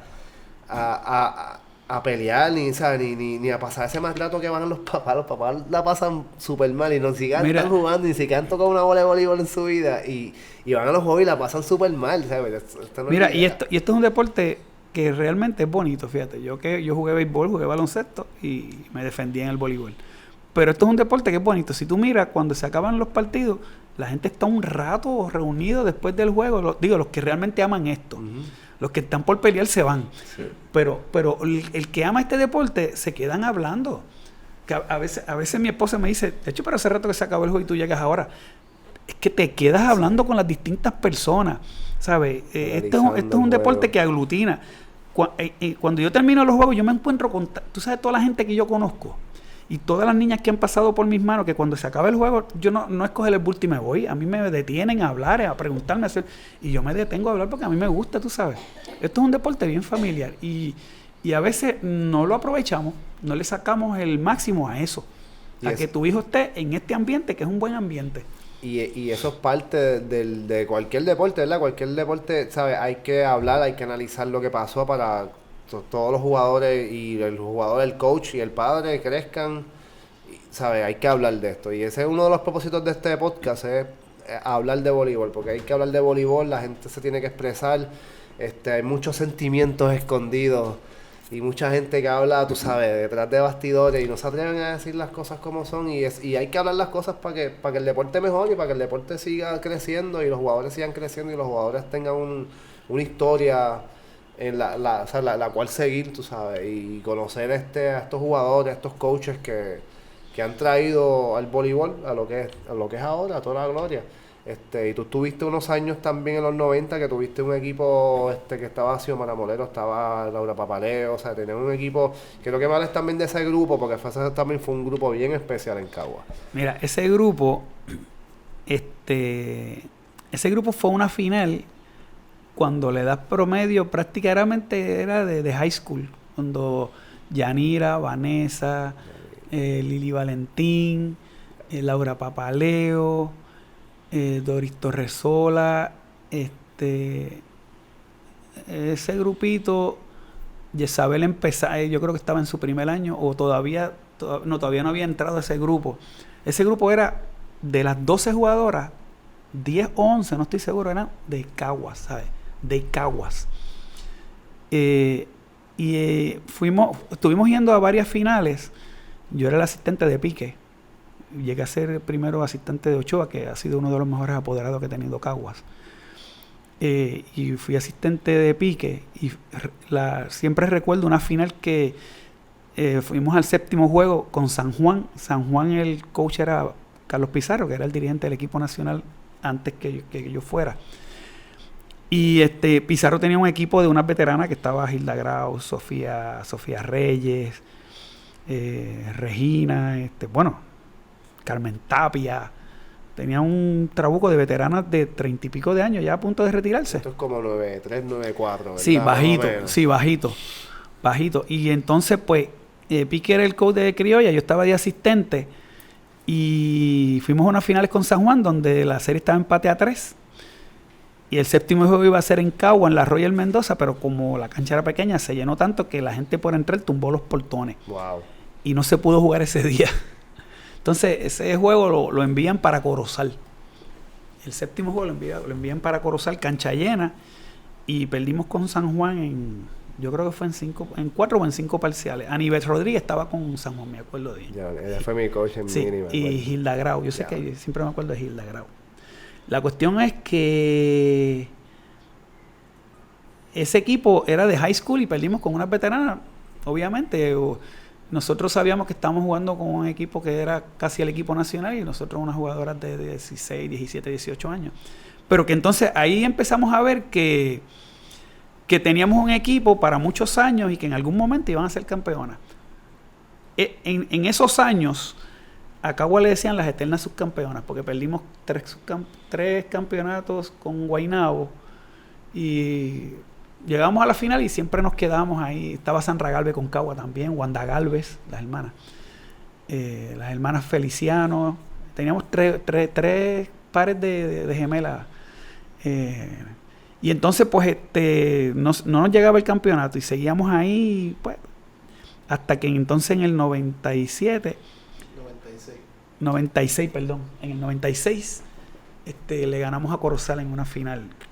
Y Corozal teniendo... A Lili Denú. Y ya Corozal tenía 18 Lili Rojas, títulos. Sí, tenía 18 títulos, tenía Lili Rojas, teníamos un trabuquito. Sí, yo me acuerdo. Y le ganamos a Corozal. Ese año fue sin refuerzo. El próximo año ya el voleibol estaba empezando a florecer.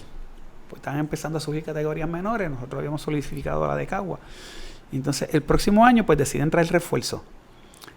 Entonces, Pique se quita. Él había pedido un break. Y entonces, yo había dirigido superior masculino ese mismo año. Humildemente había salido el dirigente del año. Entonces, Ochoa me dice, bueno, ya tú dirigiste en masculino, pues... vamos a darte el break de femenino. Yo le dije, dame un año nada más, o 2, lo que tú quieras, pero yo no quiero estar ahí, o sea, toda la vida. Yo no pienso estar ahí 15 o 20 años. Dame un turno, pedí yo. Entonces, pues, me dijo, pues, que sí, que me iba a dejar de dirigente. Y venían los refuerzos. Chacho, había una presión brutal con esto de los refuerzos, porque todo el mundo estaba trayendo refuerzos o dominicanas o americanas, jugadoras de 6'2", 6'3", 6'4", y de renombre, jugadoras buenas. Entonces, yo le digo a Ochoa que como yo estaba dirigiendo los equipos juveniles, tenía contacto con jugadoras de afuera, pues entonces yo le digo, mira, hay una jugadora en México, se llama Laura Salinas, ella mide como 5'7", 5'8", no es una jugadora alta, pero hace todas las facetas del juego, pasa bien, defiende, ataca fuerte, tiene buen salto, es una jugadora bien completa. Parecido más o menos al juego que teníamos en Cagua de control de balón. Y pues yo entendía que ese tipo de jugadora nos iba a ayudar a nosotros. Una jugadora similar a Laura o a Vanessa Papaleo. Sí, a Lili Valentín, o sea que íbamos a tener una línea de recepción sólida, que ya la teníamos porque con ella la íbamos a mejorar, y íbamos a tener más ataque con ella, aunque no era una jugadora alta, pero con su salto y su potencia, pues nos iba a generar más ofensiva, que era lo que queríamos, porque la defensa la teníamos. Entonces, pues Ochoa y yo hablamos. Ya yo había visto a Laura en algunos torneos con las juveniles, que era un dolor de cabeza para nosotros por la esquina, y que era brava. O sea, Laura era guapa en la malla, porque las jugadoras de nosotros de Puerto Rico, cuando jugábamos con México, pues sí, en la malla chocábamos. Y ella, tú sabes, se enfrentaba a las de nosotros y echaba para adelante también. Pues yo dije, pues esa es la jugadora que yo quisiera. Hablo con Ochoa. Y pues todo el mundo está trayendo dominicanas grandes y americanas. Y yo le digo, había un poquito de duda. Me ayudó un poquito Lulo Mendoza. Lulo Mendoza conocía al papá de Laura. Eran muy amigos porque el papá de Laura fue presidente de la Federación de México. Yo no lo conocía. Yo solamente conocía a Laura de vista. En ningún momento yo crucé palabras con Laura, nunca, hasta que llegó a Puerto Rico. Cuando llegó en esos días del torneo. Como tú llevabas viendo a Laura ya desde los en algunos torneos con las juveniles. Y te llamó la atención, definitivamente, sí. Te llamó la atención para ver. Sí, parecida a Laura, pero digo, a Vanessa, a ese tipo de jugadora, pero con más potencia y más salto. Pues entonces, viendo lo que yo tenía, yo necesitaba una esquina. Entonces Ochoa me dice, pero la jugadora es pequeña. Y yo le digo, bueno, pero es pequeña, pero ella viene a jugar. Ya yo la he visto, yo creo que ella va a dar el grado aquí y nos va a ayudar a revalidar otra vez. Entonces, pues, estaba esa incertidumbre ahí. Yo le dije, pues mira, vamos a hacer algo. Es mi primer año en femenino, ¿verdad? Si la muchacha no da el grado, pues nos botas a los dos, nos sacas a los dos. Me sacas a mí y la sacas a ella. Así mismo se lo dijiste. Sí. Si yo no doy el grado, me saca. Yo estaba empezando, porque yo había dirigido masculino el año anterior, pero en esos años, yo no sé si fue ese año o el próximo, salí dirigente del año en masculino, pero femenino y masculino es distinto. Yo 2 o 3 años más adelante yo salí, hermano, ese año, yo creo que yo salí dirigente del año femenino también. Yo sé que es 1 y 1, algo así, un año después, algo así. La cuestión es que yo le dije, pues si ella no resulta, pues la sacas a ella y me sustituyes a mí también, me sacas, no hay ningún problema, nos vamos los dos. Y ella regresa a México y yo me quedo en las categorías menores y en la canchita, no hay ningún problema. Entonces él aceptó el reto, dijo, pues vamos para encima entonces. Lo bueno es que tan pronto él la vio entrenar, él ya se veía en las gradas sonriente, tú sabes, como quien dice, que con esta vamos. Entonces, Laura no necesitó ¿cómo te diría? Media temporada o algo así para convencer. Una vez en los entrenamientos ya se veía que iba a impactar. O una jugadora que no es alta, pero dándole al balón como le daba. Y entonces, bien accesible a la fanaticada se volvió loca con Laura.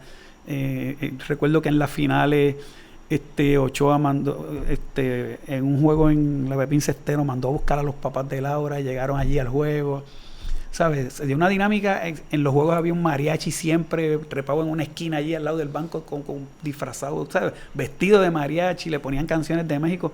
O sea, Laura era una jugadora bien accesible y se ganó a la fanaticada de Cagua, ¿sabes? No había duda que si hubieran repetido los refuerzos, se hubiera repetido ella, pero era una prueba de un año.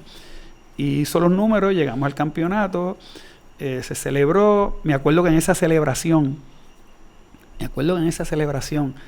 si no me equivoco, Laura había ido a visitar a un niño que tenía cáncer. Y entonces, ese niño o esa niña, no recuerdo bien, fue en el hospital, le pidió la bandita. Que Laura siempre usaba una banda. Sí.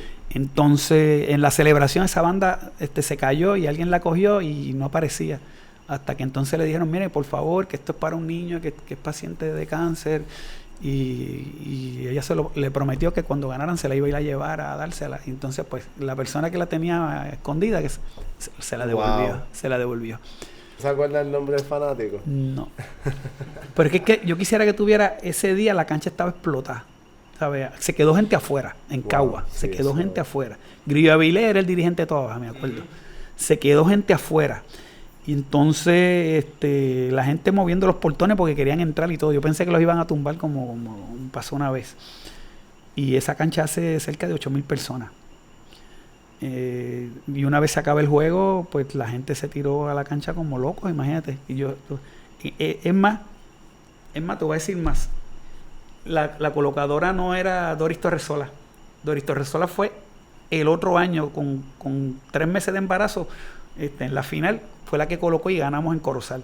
La colocadora de ese equipo era Cristina Dones, que tenía 4 meses de embarazo. También.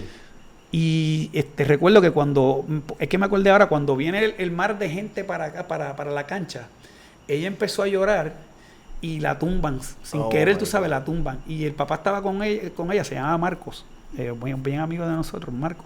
Cuando vio que venía el montón de gente, como él sabía que ella estaba embarazada, salió corriendo para donde ella y la abrazó, la paró y la abrazó.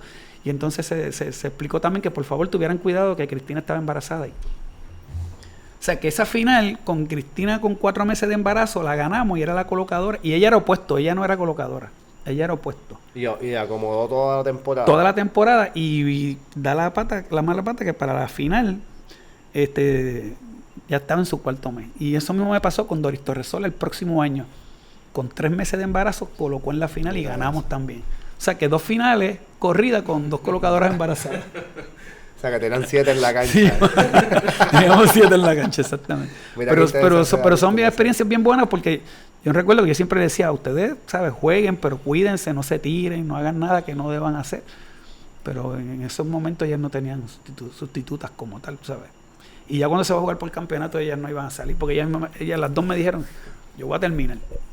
Pues se jugó. Que se ganaron 9-6, ¿verdad? 9-7 y 9-7. ¿Y cuándo es que entra Xiomara entonces a la...? Xiomara entra, yo no sé si fue para el 2000. ¿Dónde jugaba Xiomara antes? En Guaynabo. En Guaynabo, es cierto. Sí. Se cambió por Doris Torresola. Ok. ¿Qué pasó con Doris? Yo sé que Doris, yo siempre he dicho que, yo siempre he pensado y todavía lo sostengo que ella se iba a convertir en la mejor colocadora de Puerto Rico. Jugadora alta, sí, talentosa, bien buena atlética, bloqueadora, sí, atlética, buenos dedos, bien arriesgada. O sea, ella hacía cosas que era como si estuviera un varoncito colocando. O sea, ella hacía cosas que otras colocadoras no hacían.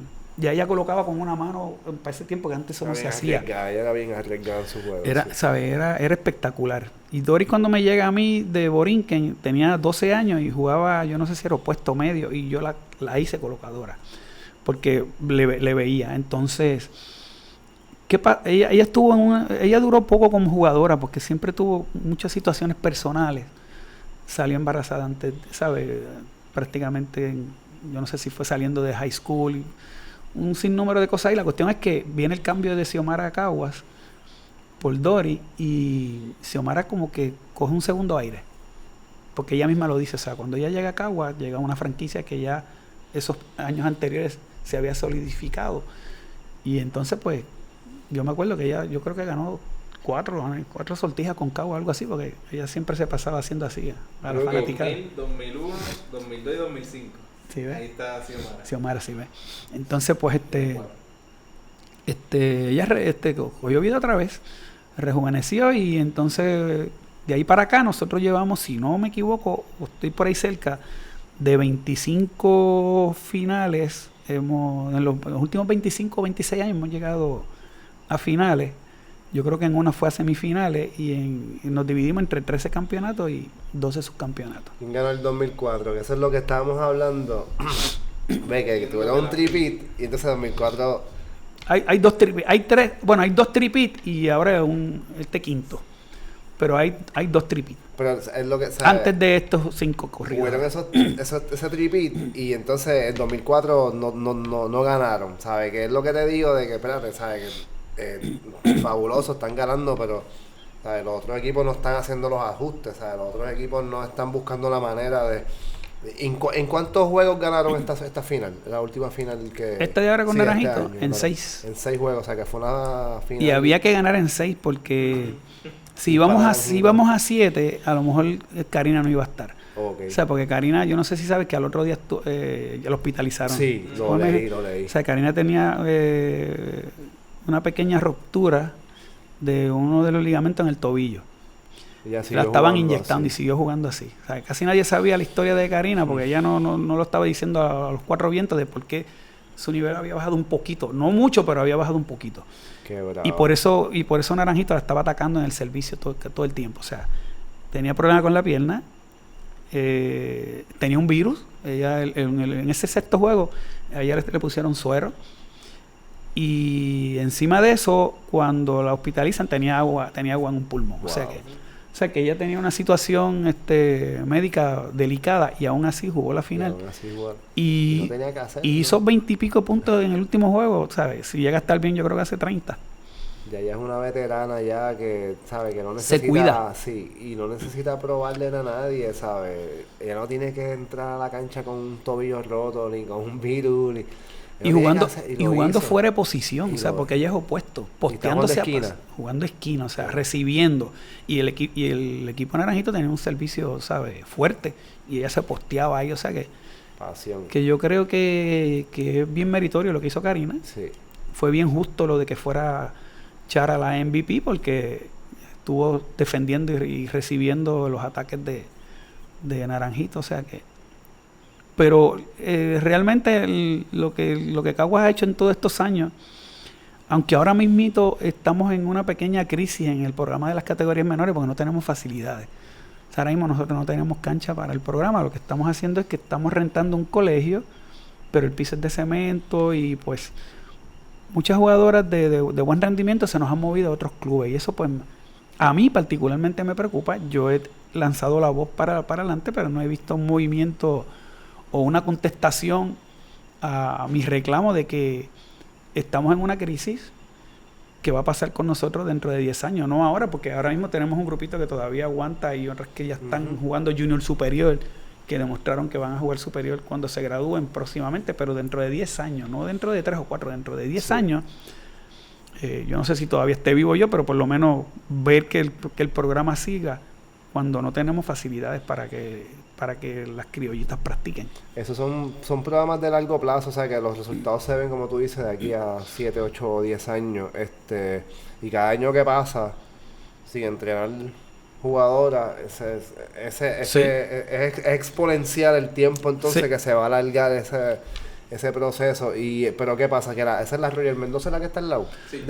Esa cancha está destruida. La Roger Mendoza es donde se jugó.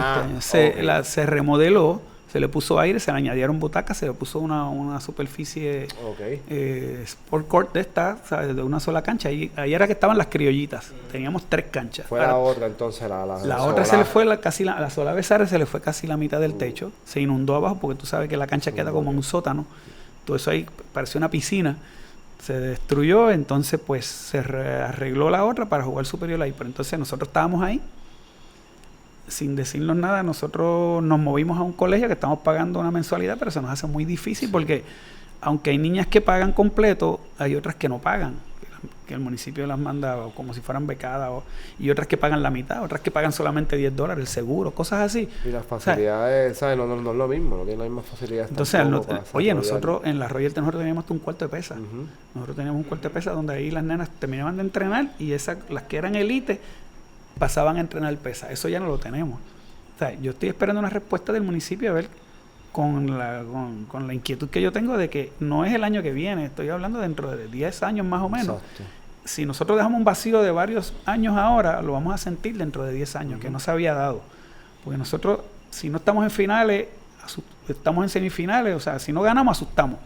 Pero no es casualidad, es porque el programa sigue dando y las buenas administraciones que han habido siguen aportando. Y mire, el municipio también aporta económicamente más las facilidades.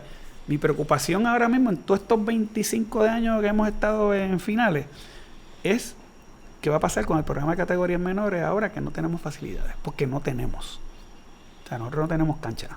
Tienen que pensar también que, ¿sabes? El voleibol crea empleo, ayuda a la economía del municipio, ¿sabes? Y eso es algo que entra dinero. O sea, Caguas ha tenido una franquicia que la fanaticada lo ha apoyado por muchos años, gracias a Dios, ¿verdad? Uno ha sido pero entonces, si se deja de desarrollar esta jugadora, la fanaticada va a dejar de ir a las canchas. Estos jugadores no juegan para ella, estos jugadores juegan para su público, obviamente. ¿Sabes? Y esto es un producto y el cliente quiere un buen producto y si el producto no sirve, el cliente no va a ir. Mira, y Caguas tiene la bendición, por decirlo así, de unas buenas organizaciones desde Quiquito Cabaña, Ochoa, Ángelo, que apoyó un montón, y todos los que han estado en todos estos años, hasta ahora está Furiel. Casi todas las jugadoras que tú le preguntes por ahí, honestamente, quieren jugar en Caguas, ¿sabes? Porque hay seriedad, porque hay compromiso, termina la temporada, o sea, cuando se juega el último juego de la temporada regular, todo el mundo está a saldo ahí. Lo que juegas ahí en esa serie es por bono, prácticamente, pero ya todo el mundo está. Mira, ahora mismo, y esto lo digo con mucha humildad, pero ahora mismo nosotros salimos de crucero. A ver, Furiel no tiene que hacer eso, pero como quiera que sea, él dice, coño, yo vi lo que estas 8 guerreras hicieron. Tenemos un crucero ahora en septiembre. Antes de María estuvimos en crucero también, o sea que un apoderado no tiene que hacer eso, pero como quiera que sea, eso es un atractivo. Entonces, pues, las otras jugadoras de otros equipos ven eso y dicen, coño, yo quisiera estar en Caguas, porque te van a pagar lo justo y lo que es, pero también hay unos beneficios extras. La atención con el equipo, ¿sabes? El staff, unas prácticas bien buenas, ¿sabes? Las prácticas de nosotros son... Cuando nos llegan jugadoras de otros equipos a Caguas y practican con nosotros en la pretemporada, dicen que es otra cosa. O sea, que los entrenamientos son bien distintos, desde la preparación de Patrick más el trabajo en cancha de nosotros. Y eso pues se riega y las jugadoras dicen, a mí me gustaría jugar en Caguas, no solamente por ganar, sino por estar bien atendida y por ayudarme a seguir pasando al otro nivel. Y así es que tú ganas, volviendo a la primera pregunta, antes que tú digas, así es que tú ganas 5 campeonatos corridos. Sí. Así mismo. Una buena plataforma para tú, o sea, es bien difícil ganar un campeonato. Ganar 5, súper difícil. Tiene que tener muchos elementos. Primero, tienes que tener buenas jugadoras porque, como quiera que sea, para tú ganar 5 campeonatos corridos, tienes que tener un buen núcleo. Y un núcleo saludable, joven. Desde el primero, por lo menos joven y que vaya madurando en el proceso. Una buena administración. El municipio aporta bien a la administración. Un buen preparador físico en Patrick. Un buen staff, que somos los que trabajamos en la cancha y que tomamos las decisiones en los juegos y todo lo compartimos, ¿sabes? Y ese staff, nosotros nos pasamos viendo videos y se entrena dependiendo con quién vamos a jugar mañana, ¿sabes? Se buscan las tendencias, todas las estadísticas y cuando nos metemos a la cancha nosotros nos vamos a improvisar. A esta jugadora le vamos a bloquear así y le vamos a defender así. A esta otra así y le vamos a defender así. A quién vamos a atacar en el servicio, a quién vamos a atacar dependiendo de las rotaciones de recepción y de ataque, cuáles son las debilidades del bloqueo, las tendencias ofensivas. Nosotros estudiamos, nosotros le sacamos el jugo al juego y a veces termina la práctica a las 10 de la noche y nosotros estamos de 10 a 11 viendo videos. A veces mandamos a las muchachas adelante y nosotros todavía nos quedamos un rato más. O sea, no improvisamos. Que a lo mejor hay gente que dice, no, pero esta gente tienen suerte, tienen buenas jugadoras. No. Es una combinación de buenas jugadoras que se han desarrollado con nosotros y algunas han llegado y se siguen desarrollando y un trabajo bien profesional, bien serio. O sea, un trabajo bien profesional y bien serio. Y son jugadores que se preparan también, que no van allí a los juegos y ya, ¿sabes? Una preparación. Tú puedes tener una Auricruz, pero si la Auricruz no practica, no, ¿sabes? No vas a sacar. Mira, nosotros... tenía una pregunta. Nosotros damos libre solamente un día a la semana. Nosotros damos solamente un día que regularmente son los lunes, ¿sabes? Y antes del juego siempre se practica. Y se toma bien en serio, al contrario. Nosotros no minimizamos, al contrario, nosotros respetamos el juego. O sea, el juego lo respetamos y respetamos al contrario. Nosotros no tomamos ningún juego como fácil y no menospreciamos a ningún contrario. Por eso tú ves que cuando jugamos con el que juguemos, se juega con la misma intensidad. Y cuando las cosas no salen bien, por eso tú ves a Carlos y a nosotros hasta a veces un poco molestos, que aunque estemos ganando y dejamos de hacer unas cosas, nos molestamos porque como quiera que sea el juego hay que respetarlo. Sí. Y si nosotros entrenamos y practicamos unas cosas, hay que hacerlas aunque estemos ganando 20-5. No es por humillar, al contrario, pero preparándonos para lo que viene más adelante y tomando el juego con seriedad. Punto. Si no tomamos el juego con seriedad, nos van a pasar el rolo. No, y en verdad el contrincante a lo mejor te está dando una pela. Y el contrincante prefiere que tú le des un 25-1, un 25-2 y esas jugadoras estén con una serie en la cancha a que estén riéndose. Sí. O sea, eso es una humillación. Sí, nosotros y esa relajación el contrincante lo ve como una humillación. No, nosotros no ridiculizamos, al contrario, eso es lo primero. Y no lo permitimos. Por si acaso viene alguien nuevo no lo permitimos. Tomamos el juego con mucha seriedad. Y cada jugada la hacemos con seriedad. Y le damos oportunidad a la reserva. O sea, nosotros no nos matamos con el cuadro. Nosotros, hasta las rookies, todas vienen a aportar, a hacer lo que sea, pero todo el mundo va a participar y va a aportar. Papo, estaba hablando de del equipo de trabajo. Háblanos un poquito de Patricio Chukny, que es una parte de la fórmula. Tú obviamente has sido la fórmula 38 años de franquicia, 1981 comienza. Estás en todos esos campeonatos, eres una de las piezas claves allí, pero en la parte de los 5P sí. Es Patrick, está Patrick ahí como un entrenador físico. ¿Cómo es que él trabaja esas cargas? ¿Cuál es la mentalidad de él? Y el grupo de trabajo, básicamente, que viene siendo exitoso. Pues mira, Patrick tiene muchas funciones en el equipo. Patrick a veces aparece con una bandeja de fruta. Patrick a veces aparece con unas paletitas. Patrick a veces aparece con mensajes. Y la parte física, que obviamente ese es el trabajo de él, él es una persona bien preparada. O sea, Patrick no toca de oído. Él tiene todo programado por días, las cargas individuales por jugadora, no es genérico, todo el mundo lo mismo. El trabajo de pesa también todo esté programado, no es lo mismo para todas. Y en todas las prácticas, él es el que llega a las 7 y hace el trabajo de agilidad y de preparación física antes de que toquen los balones, ya sea con banda, con conos, con rectas, bolas medicinales. Y ciertos días a la semana, no sé si son 3 o 4, pienso que son como 3, ellas tienen que ir a la Casa Olímpica donde él está a trabajar las pesas.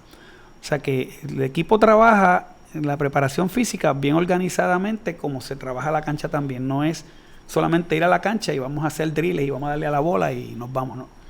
Ellas tienen que hacer un trabajo físico. Inclusive, él se comunica con ellas antes de empezar la pretemporada para que vengan en condición física y no lo dejen para cuando lleguen allí el primer día.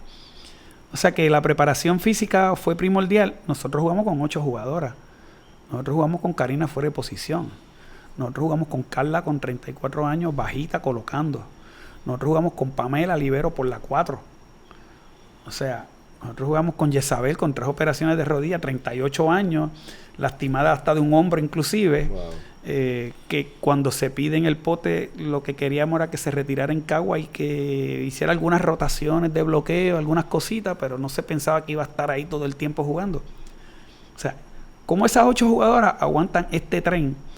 Donde inclusive lo que se daba de descanso era un día a la semana, o sea, porque fueran 8 no íbamos a decir, pues mira, tenemos que descansarlas un poquito, no. Se va a practicar como siempre lo hemos hecho todos estos años, y Patrick ya tiene organizado el trabajo físico. Nosotros ahí no entramos. O sea, si él dice que mañana hay pesa, mañana hay pesa.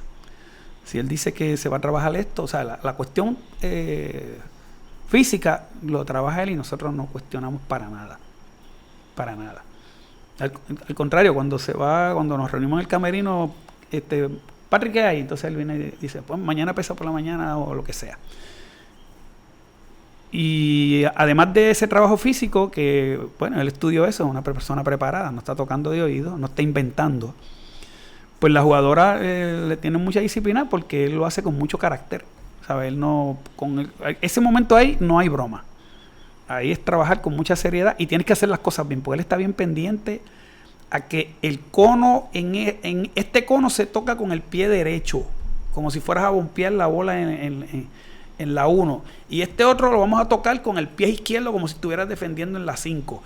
Y este otro, o sea, el mínimo detalle de tocar un cono tiene un significado y él le pone carácter a ese mínimo detalle.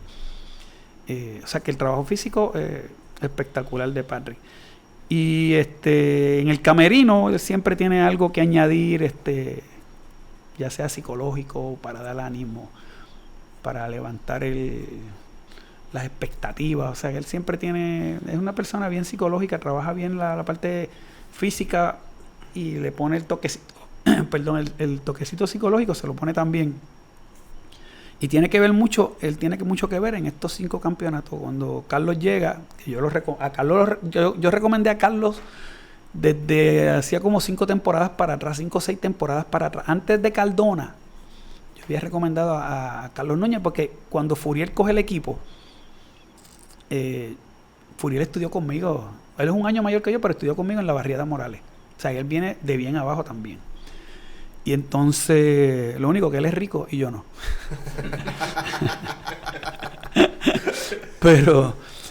Pero cuando Furiel coge el equipo, que Ochoa iba a ser el gerente general, porque al tiempito renunció, él me dice, mira, Furiel va a coger el equipo y quiere hablar contigo. Y yo digo, ¿pero quién es Furiel?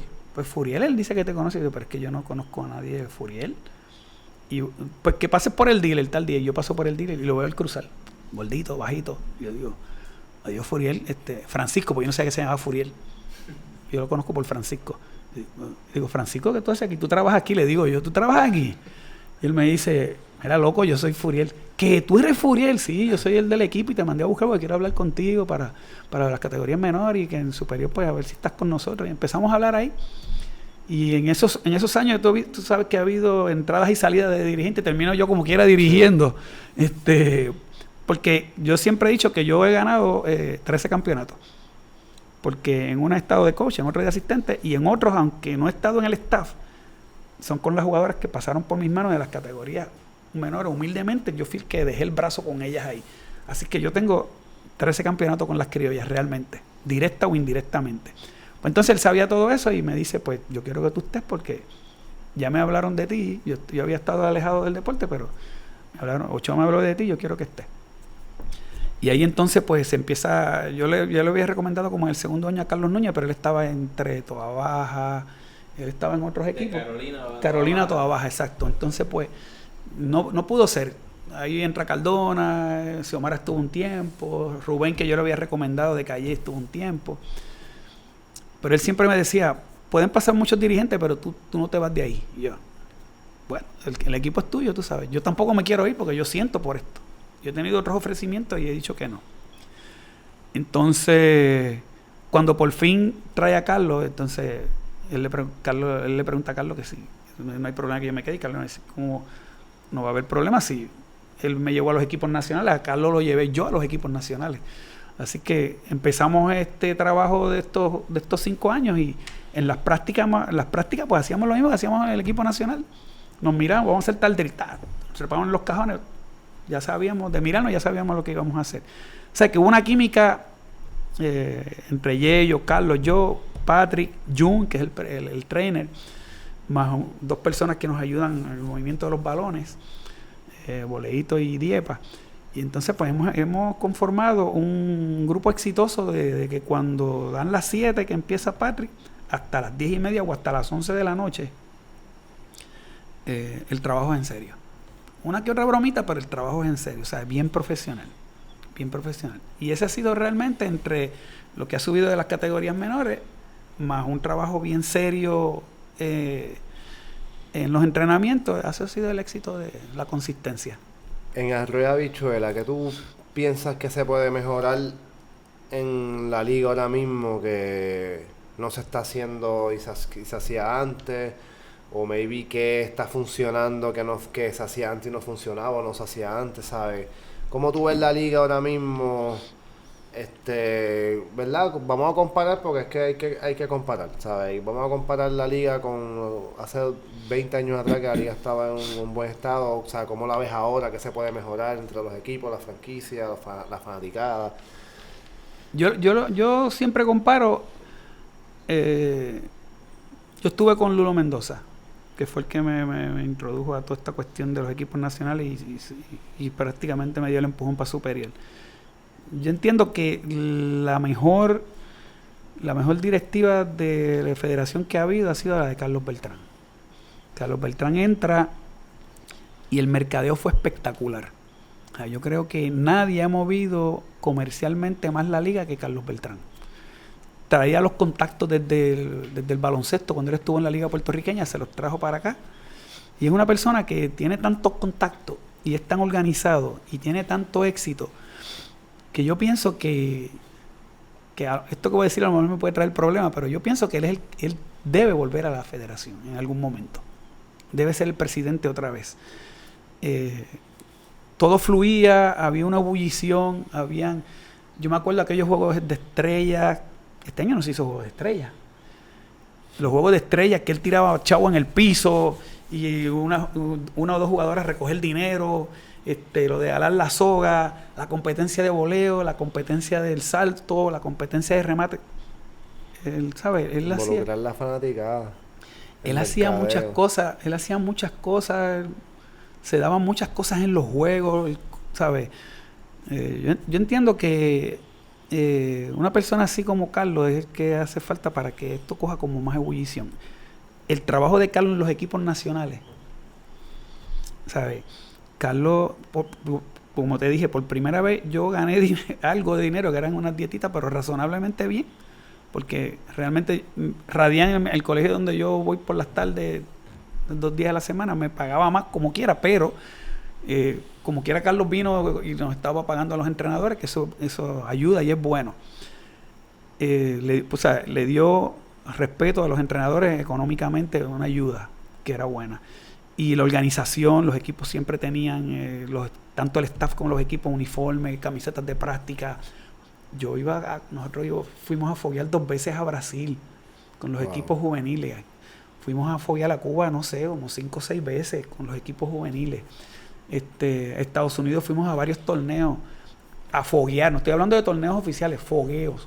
¿Sabes? Que él buscaba la manera de, como él sabía que había un compromiso, lo que hablamos anteriormente, de que había algo en desarrollo, que él sabía que venía algo por ahí, había un devenir, o sea, algo viene por ahí, se ve que viene. Entonces él se metió de lleno también y conseguía todas las cosas. O sea, hay que facilitar el trabajo a los equipos, la federación agarrar más, porque el problema que tiene el voleibol en Puerto Rico es que el torneo es de los apoderados.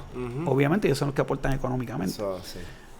Pero que la federación debe tener, no sé, algunos poderes más, hacer un torneo un poquito más llamativo, más tratar de que sea un poquito más mercadeado, que llame la atención, que la gente quiera venir como antes. Obviamente Puerto Rico tiene la historia de antes de María y después de María, pero hay que tratar de rescatar algunas cosas que logró Beltrán y encaminarnos otra vez. Y ahora es más fácil, porque ahora, ¿sabes? Con las redes sociales y eso, es mucho más fácil. Definitivo. Y te soy sincero, mira, yo me dedico a trabajar, a hacerle contenido a compañías para redes sociales.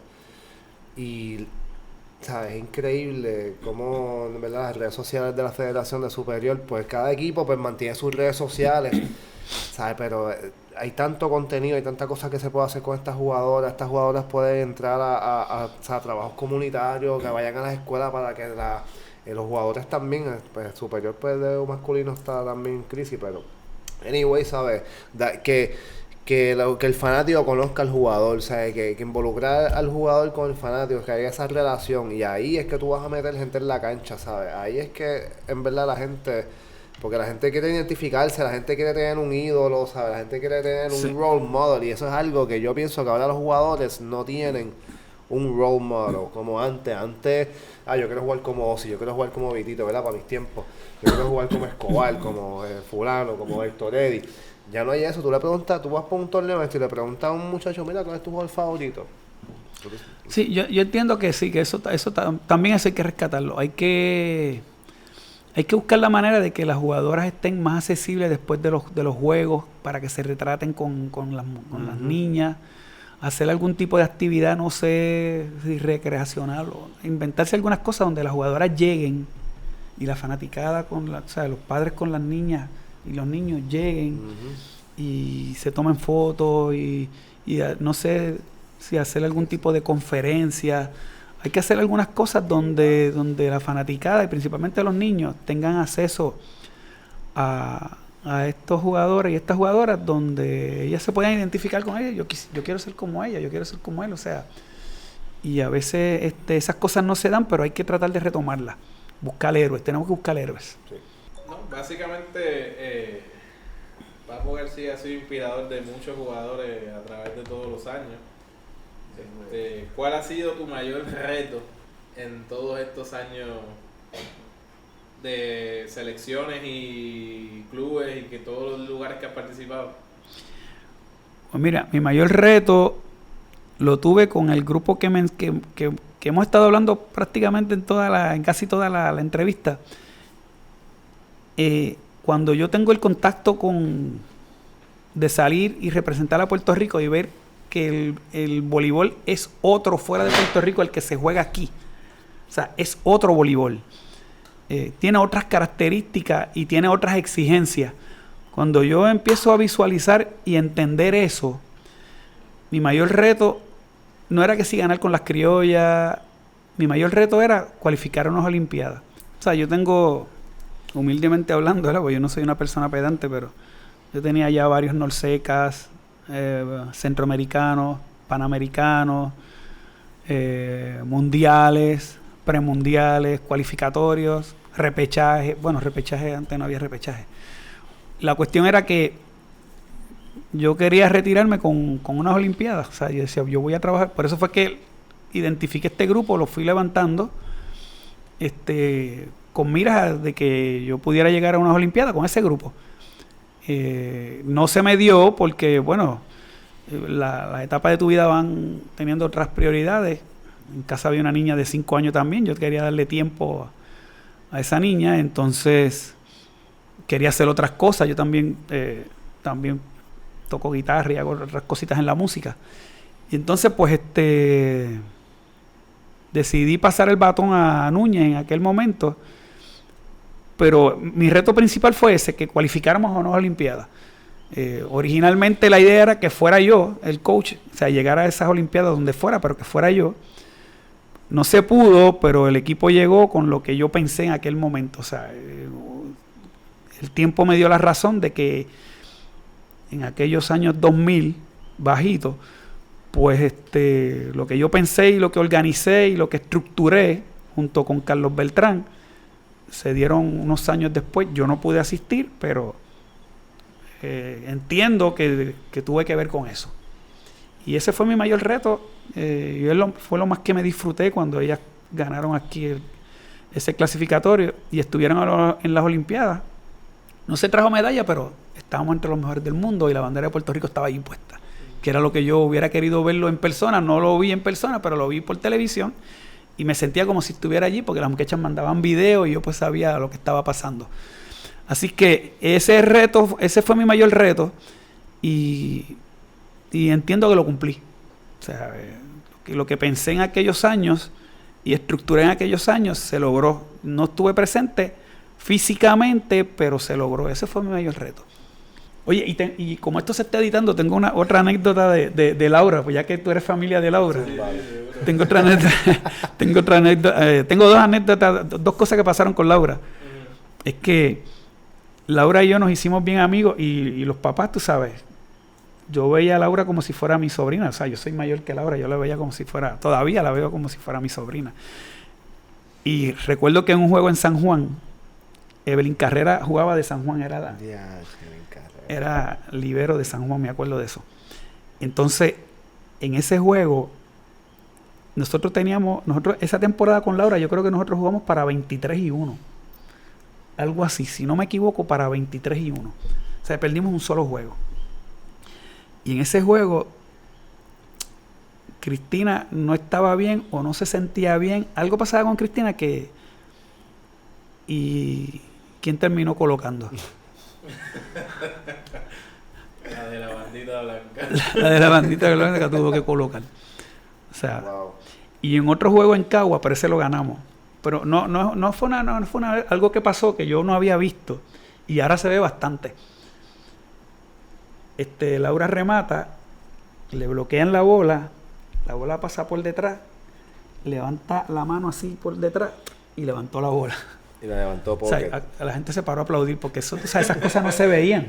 O sea, remata, le bloquean la bola. O sea, hace el movimiento así con el brazo la bola, ella ve que la bola pasa bien rápido por detrás y la hace así. Intencionalmente la toca para. Y O sea, la no es que fue por suerte. No fue suerte. Ella misma La hace levantó. la gestión de, Sí. de levantar. O sea, tenía un voleibol sense espectacular. Chachi, su papá era...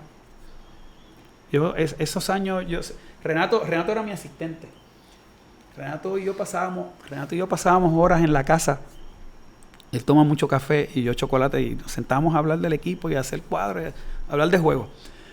Y Renato era bien fanático de ella también, decía, es que Laura tiene una mano santa, o sea, ella toca la bola y la bola pica, punto. ¿Sabes? Era espectacular. Un voleibol sense. Y entonces, bien humilde, o sea, no era una jugadora pedante, no era orgullosa, era orgullosa pero en el juego, o sea, le gustaba ganar, pero no era pedante. Buena persona. Y qué bueno que se casó con un muchacho puertorriqueño que yo me acuerdo que en aquellos días apareció con un ramo de flores bien grande allí y nosotros, este tipo está enchulado, ¿sabes? Porque apareció con un ramo de flores, una cosa allí espectacular y entonces después seguía yendo con arreglitos y cosas y nosotros, pero este tipo está enchulado. Y bueno, se la llevó. Sí, no, se casó con él, imagínate. Iba Sí, todos los jueves. sí, no, el tipo era fanático número 1, olvídate, y bien puestecito él, tú sabes, bien puestecito. Siempre. Y todavía Sí. Wow. Todavía sigue igual, bien Sí, puestecito. Buen muchacho. Sí, ya no se ve. Yo recuerdo que yo le decía a Laura, ese es un buen muchacho y es puertorriqueño. Para que tú veas. Y entonces, el futuro de Caguas, entonces, después de estos 5 campeonatos, ¿qué está buscando? ¿Qué va a buscar Caguas ahora en estos próximos años? Bueno, cuando tú ganas un campeonato o ganas 5 campeonatos, lo mejor es volver a ganar otro campeonato. O sea, nosotros tenemos la meta de los 8 corridos. Vamos a tratar de buscar esos 8. Si se dan bien, va a depender de muchos factores. Uno es que es importante que Furiel se quede. Es importante que el staff se quede. Y es importante que este grupo se quede con alguna adición de que alguna jugadora pueda llegar y reforzar, porque ya sabemos que Karina en algún momento va a salir. Pero ahora mismo nosotros tenemos un cuadro joven. Yo creo que Furiel tiene que hacer un movimiento espectacular, por decirlo así. Y es firmar por 3 o 5 años las jugadoras más importantes para no volver a jugar con 8, porque es demasiado y una lesión es bien arriesgado. Pero tratar de retener a Jennifer, tratar de retener a Pilar, tratar de retener a Fefa. Fefa es joven, lo que pasa es que Fefa empezó bien temprano. Sí. Tratar de retener a Sofía, que los papeles de la venezolana ya llegaron, después de la final, pero ya llegaron. De Florian, sí. Pero seguro. Sí, o sea, él como apoderado, si quiere buscar esos 8 campeonatos o más, porque, o sea, uno siempre, después de uno ganar, lo que quiere es seguir ganando. Se tienen que dar varias cosas. La más importante es esa, retener las jugadoras para que se nos vayan lo menos posible jugadoras a jugar al exterior, donde en la mayoría de las ocasiones las jugadoras ganan menos dinero que lo que ganan aquí. Okay. O sea, que casi nadie sabe eso. Muchas de estas jugadoras ganan menos dinero que lo que ganan aquí en sus equipos. Lo que pasa es que la experiencia de salir, de estar por Europa, bla, bla, bla, el estatus, qué sé yo, ni qué. ¿Existe como una colaboración entre diferentes federaciones donde pues se comparten y se presten jugadoras y entonces haya un acuerdo de la fecha? ¿Eso existe en otras ligas? ¿No? No, porque ahora mismo si Fefa quiere salir a jugar, por ejemplo, si la federación no le firma el papel de traslado y Furiel como apoderado no firma el papel, a la jugadora que sea de Cagua, dije Fefa, caso hipotético, pero puede ser cualquiera otra, Pilar o la que sea. Si esas 2 firmas no se dan en ese documento, ellos no pueden jugar en otro país. Igual de allá para acá. O sea, pero yo pienso que los fanáticos quieren ver a estas jugadoras jugando, o sea, toda la temporada. Claro. ¿Sabes? Y no sé si cómo se podrá hacer eso, será... Bueno, yo creo que la única manera es cambiando la fecha, ¿verdad?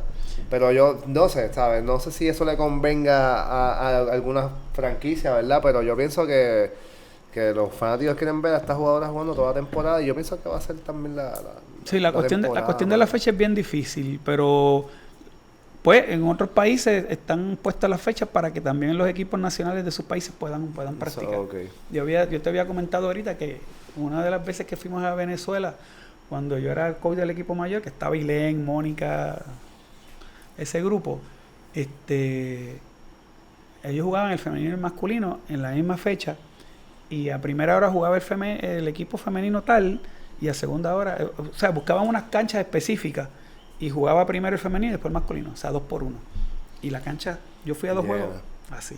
Y el ambiente espectacular. Y todos los juegos por televisión.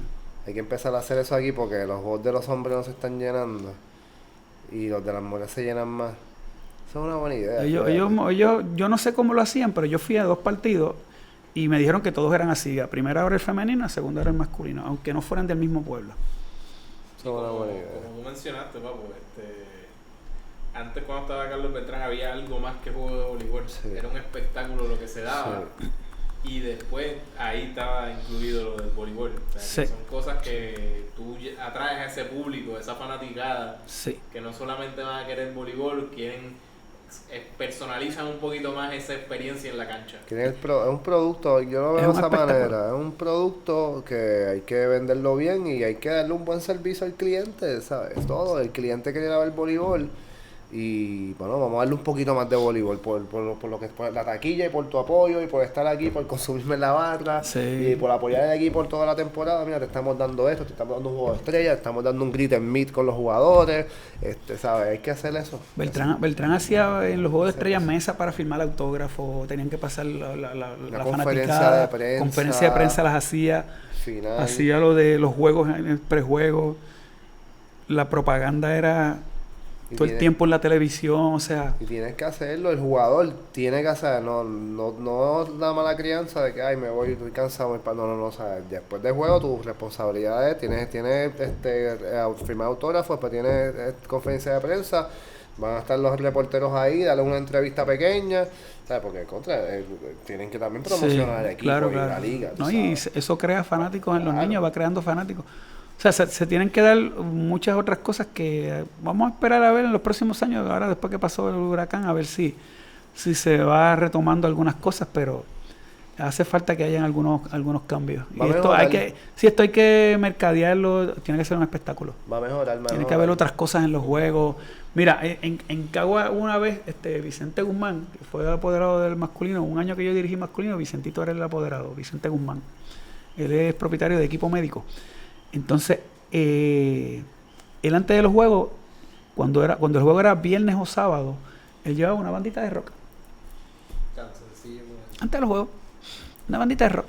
Se llenaba de muchachería porque tú sabes, veían la bandita y después el juego. ¿Sabes? Furiel trae lo de las mesas así, el único que lo hace es Furiel, lo de las mesas de los auspiciadores. O sea, hay cosas que se pueden hacer, y hay cosas que se pueden crear, cosas nuevas que a lo mejor ahora aquí no las vemos y, oye, espérate, pero se puede hacer esto otro. Pueden hacer 1000 cosas con ese producto. Hay que hacer otras cosas. Algo primordial es crear ese héroe que los niños quieran buscar. O sea, definitivo. Tú quieres parecerte cuando crezcas. Sí. Definitivo. Definitivamente. Contra Papo, gracias por tu tiempo, de verdad. Encantado. Se habló mucho de vóley aquí. Sí. Esperemos que hacer otra edición después contigo, porque todavía pienso que falta más por hablar. Sí, pero ya más de 2 horas y este podcast, pues, vamos a decir a la gente, ¿verdad? Sí. Lo ve por 2 horas, pero yo pienso que sí, información valiosa, que la gente conozca la historia de Cagua, que la gente conozca tu historia, que la gente sepa dónde tú saliste, cómo te desarrollaste, cómo salieron todas estas ideas de traer a todas estas jugadoras y hacer este programa, toda esta experiencia que has tenido con un staff espectacular, con todas estas, o sea, todo, ¿verdad? Mucha información valiosa que la gente la puede usar para bien. De verdad que gracias por tu tiempo. El factor común de esa franquicia de Cabo ha sido Papo García. Por todo y esta es la primera entrevista que va a salir y cuando hablé con Rookie fue el que me dijo, mira, podemos traer a Papo, y yo, perfecto, porque ahí cubrimos todas las bases con Papo, con todo lo que es superior, ligas menores, ¿sabes? Selecciones, cubrimos todas las bases. Gracias, Papo, por tu tiempo. Yo estoy bien complacido, me voy bien contento. Yo pensé que la entrevista iba a ser como de media horita o algo así. Es que te lo dije. Pero me encantó, tú sabes, porque a mí obviamente esto me apasiona todavía y mientras tenga pasión, pues por eso sigo. Pero ha sido una experiencia bien grata, bien agradable, bien refrescante. A mí me gusta mucho dialogar sobre todas estas cositas y Y la pasé súper bien, o sea, se me fue el tiempo y parece que fue bien cortito. O sea, hay que hablar de boli, hay que hablar de boli. Siempre que estoy a la disposición en lo que sea, ayudar en lo que sea, pero después que sea para voleibol, yo quiero darle a voleibol lo que me ha dado a mí. Eso es así, gracias. Y yo también, mano, a mí no me, o sea, me ha dado mi educación, me dio buenos momentos, me dio trabajo. Yo estoy tratando de levantar este deporte dentro de lo que yo puedo, ¿verdad? Seguro. Con mis herramientas. Seguro. Esto es un gran medio. Sí. Vas a llegar a todo el mundo, esto es un gran medio. Y que la gente apoye, ¿verdad? Y escuche las historias y aprendan y consigan ese rol modelo otra vez. Muy bien. Bueno, seguimos hablando de boli después. Gracias. Gracias.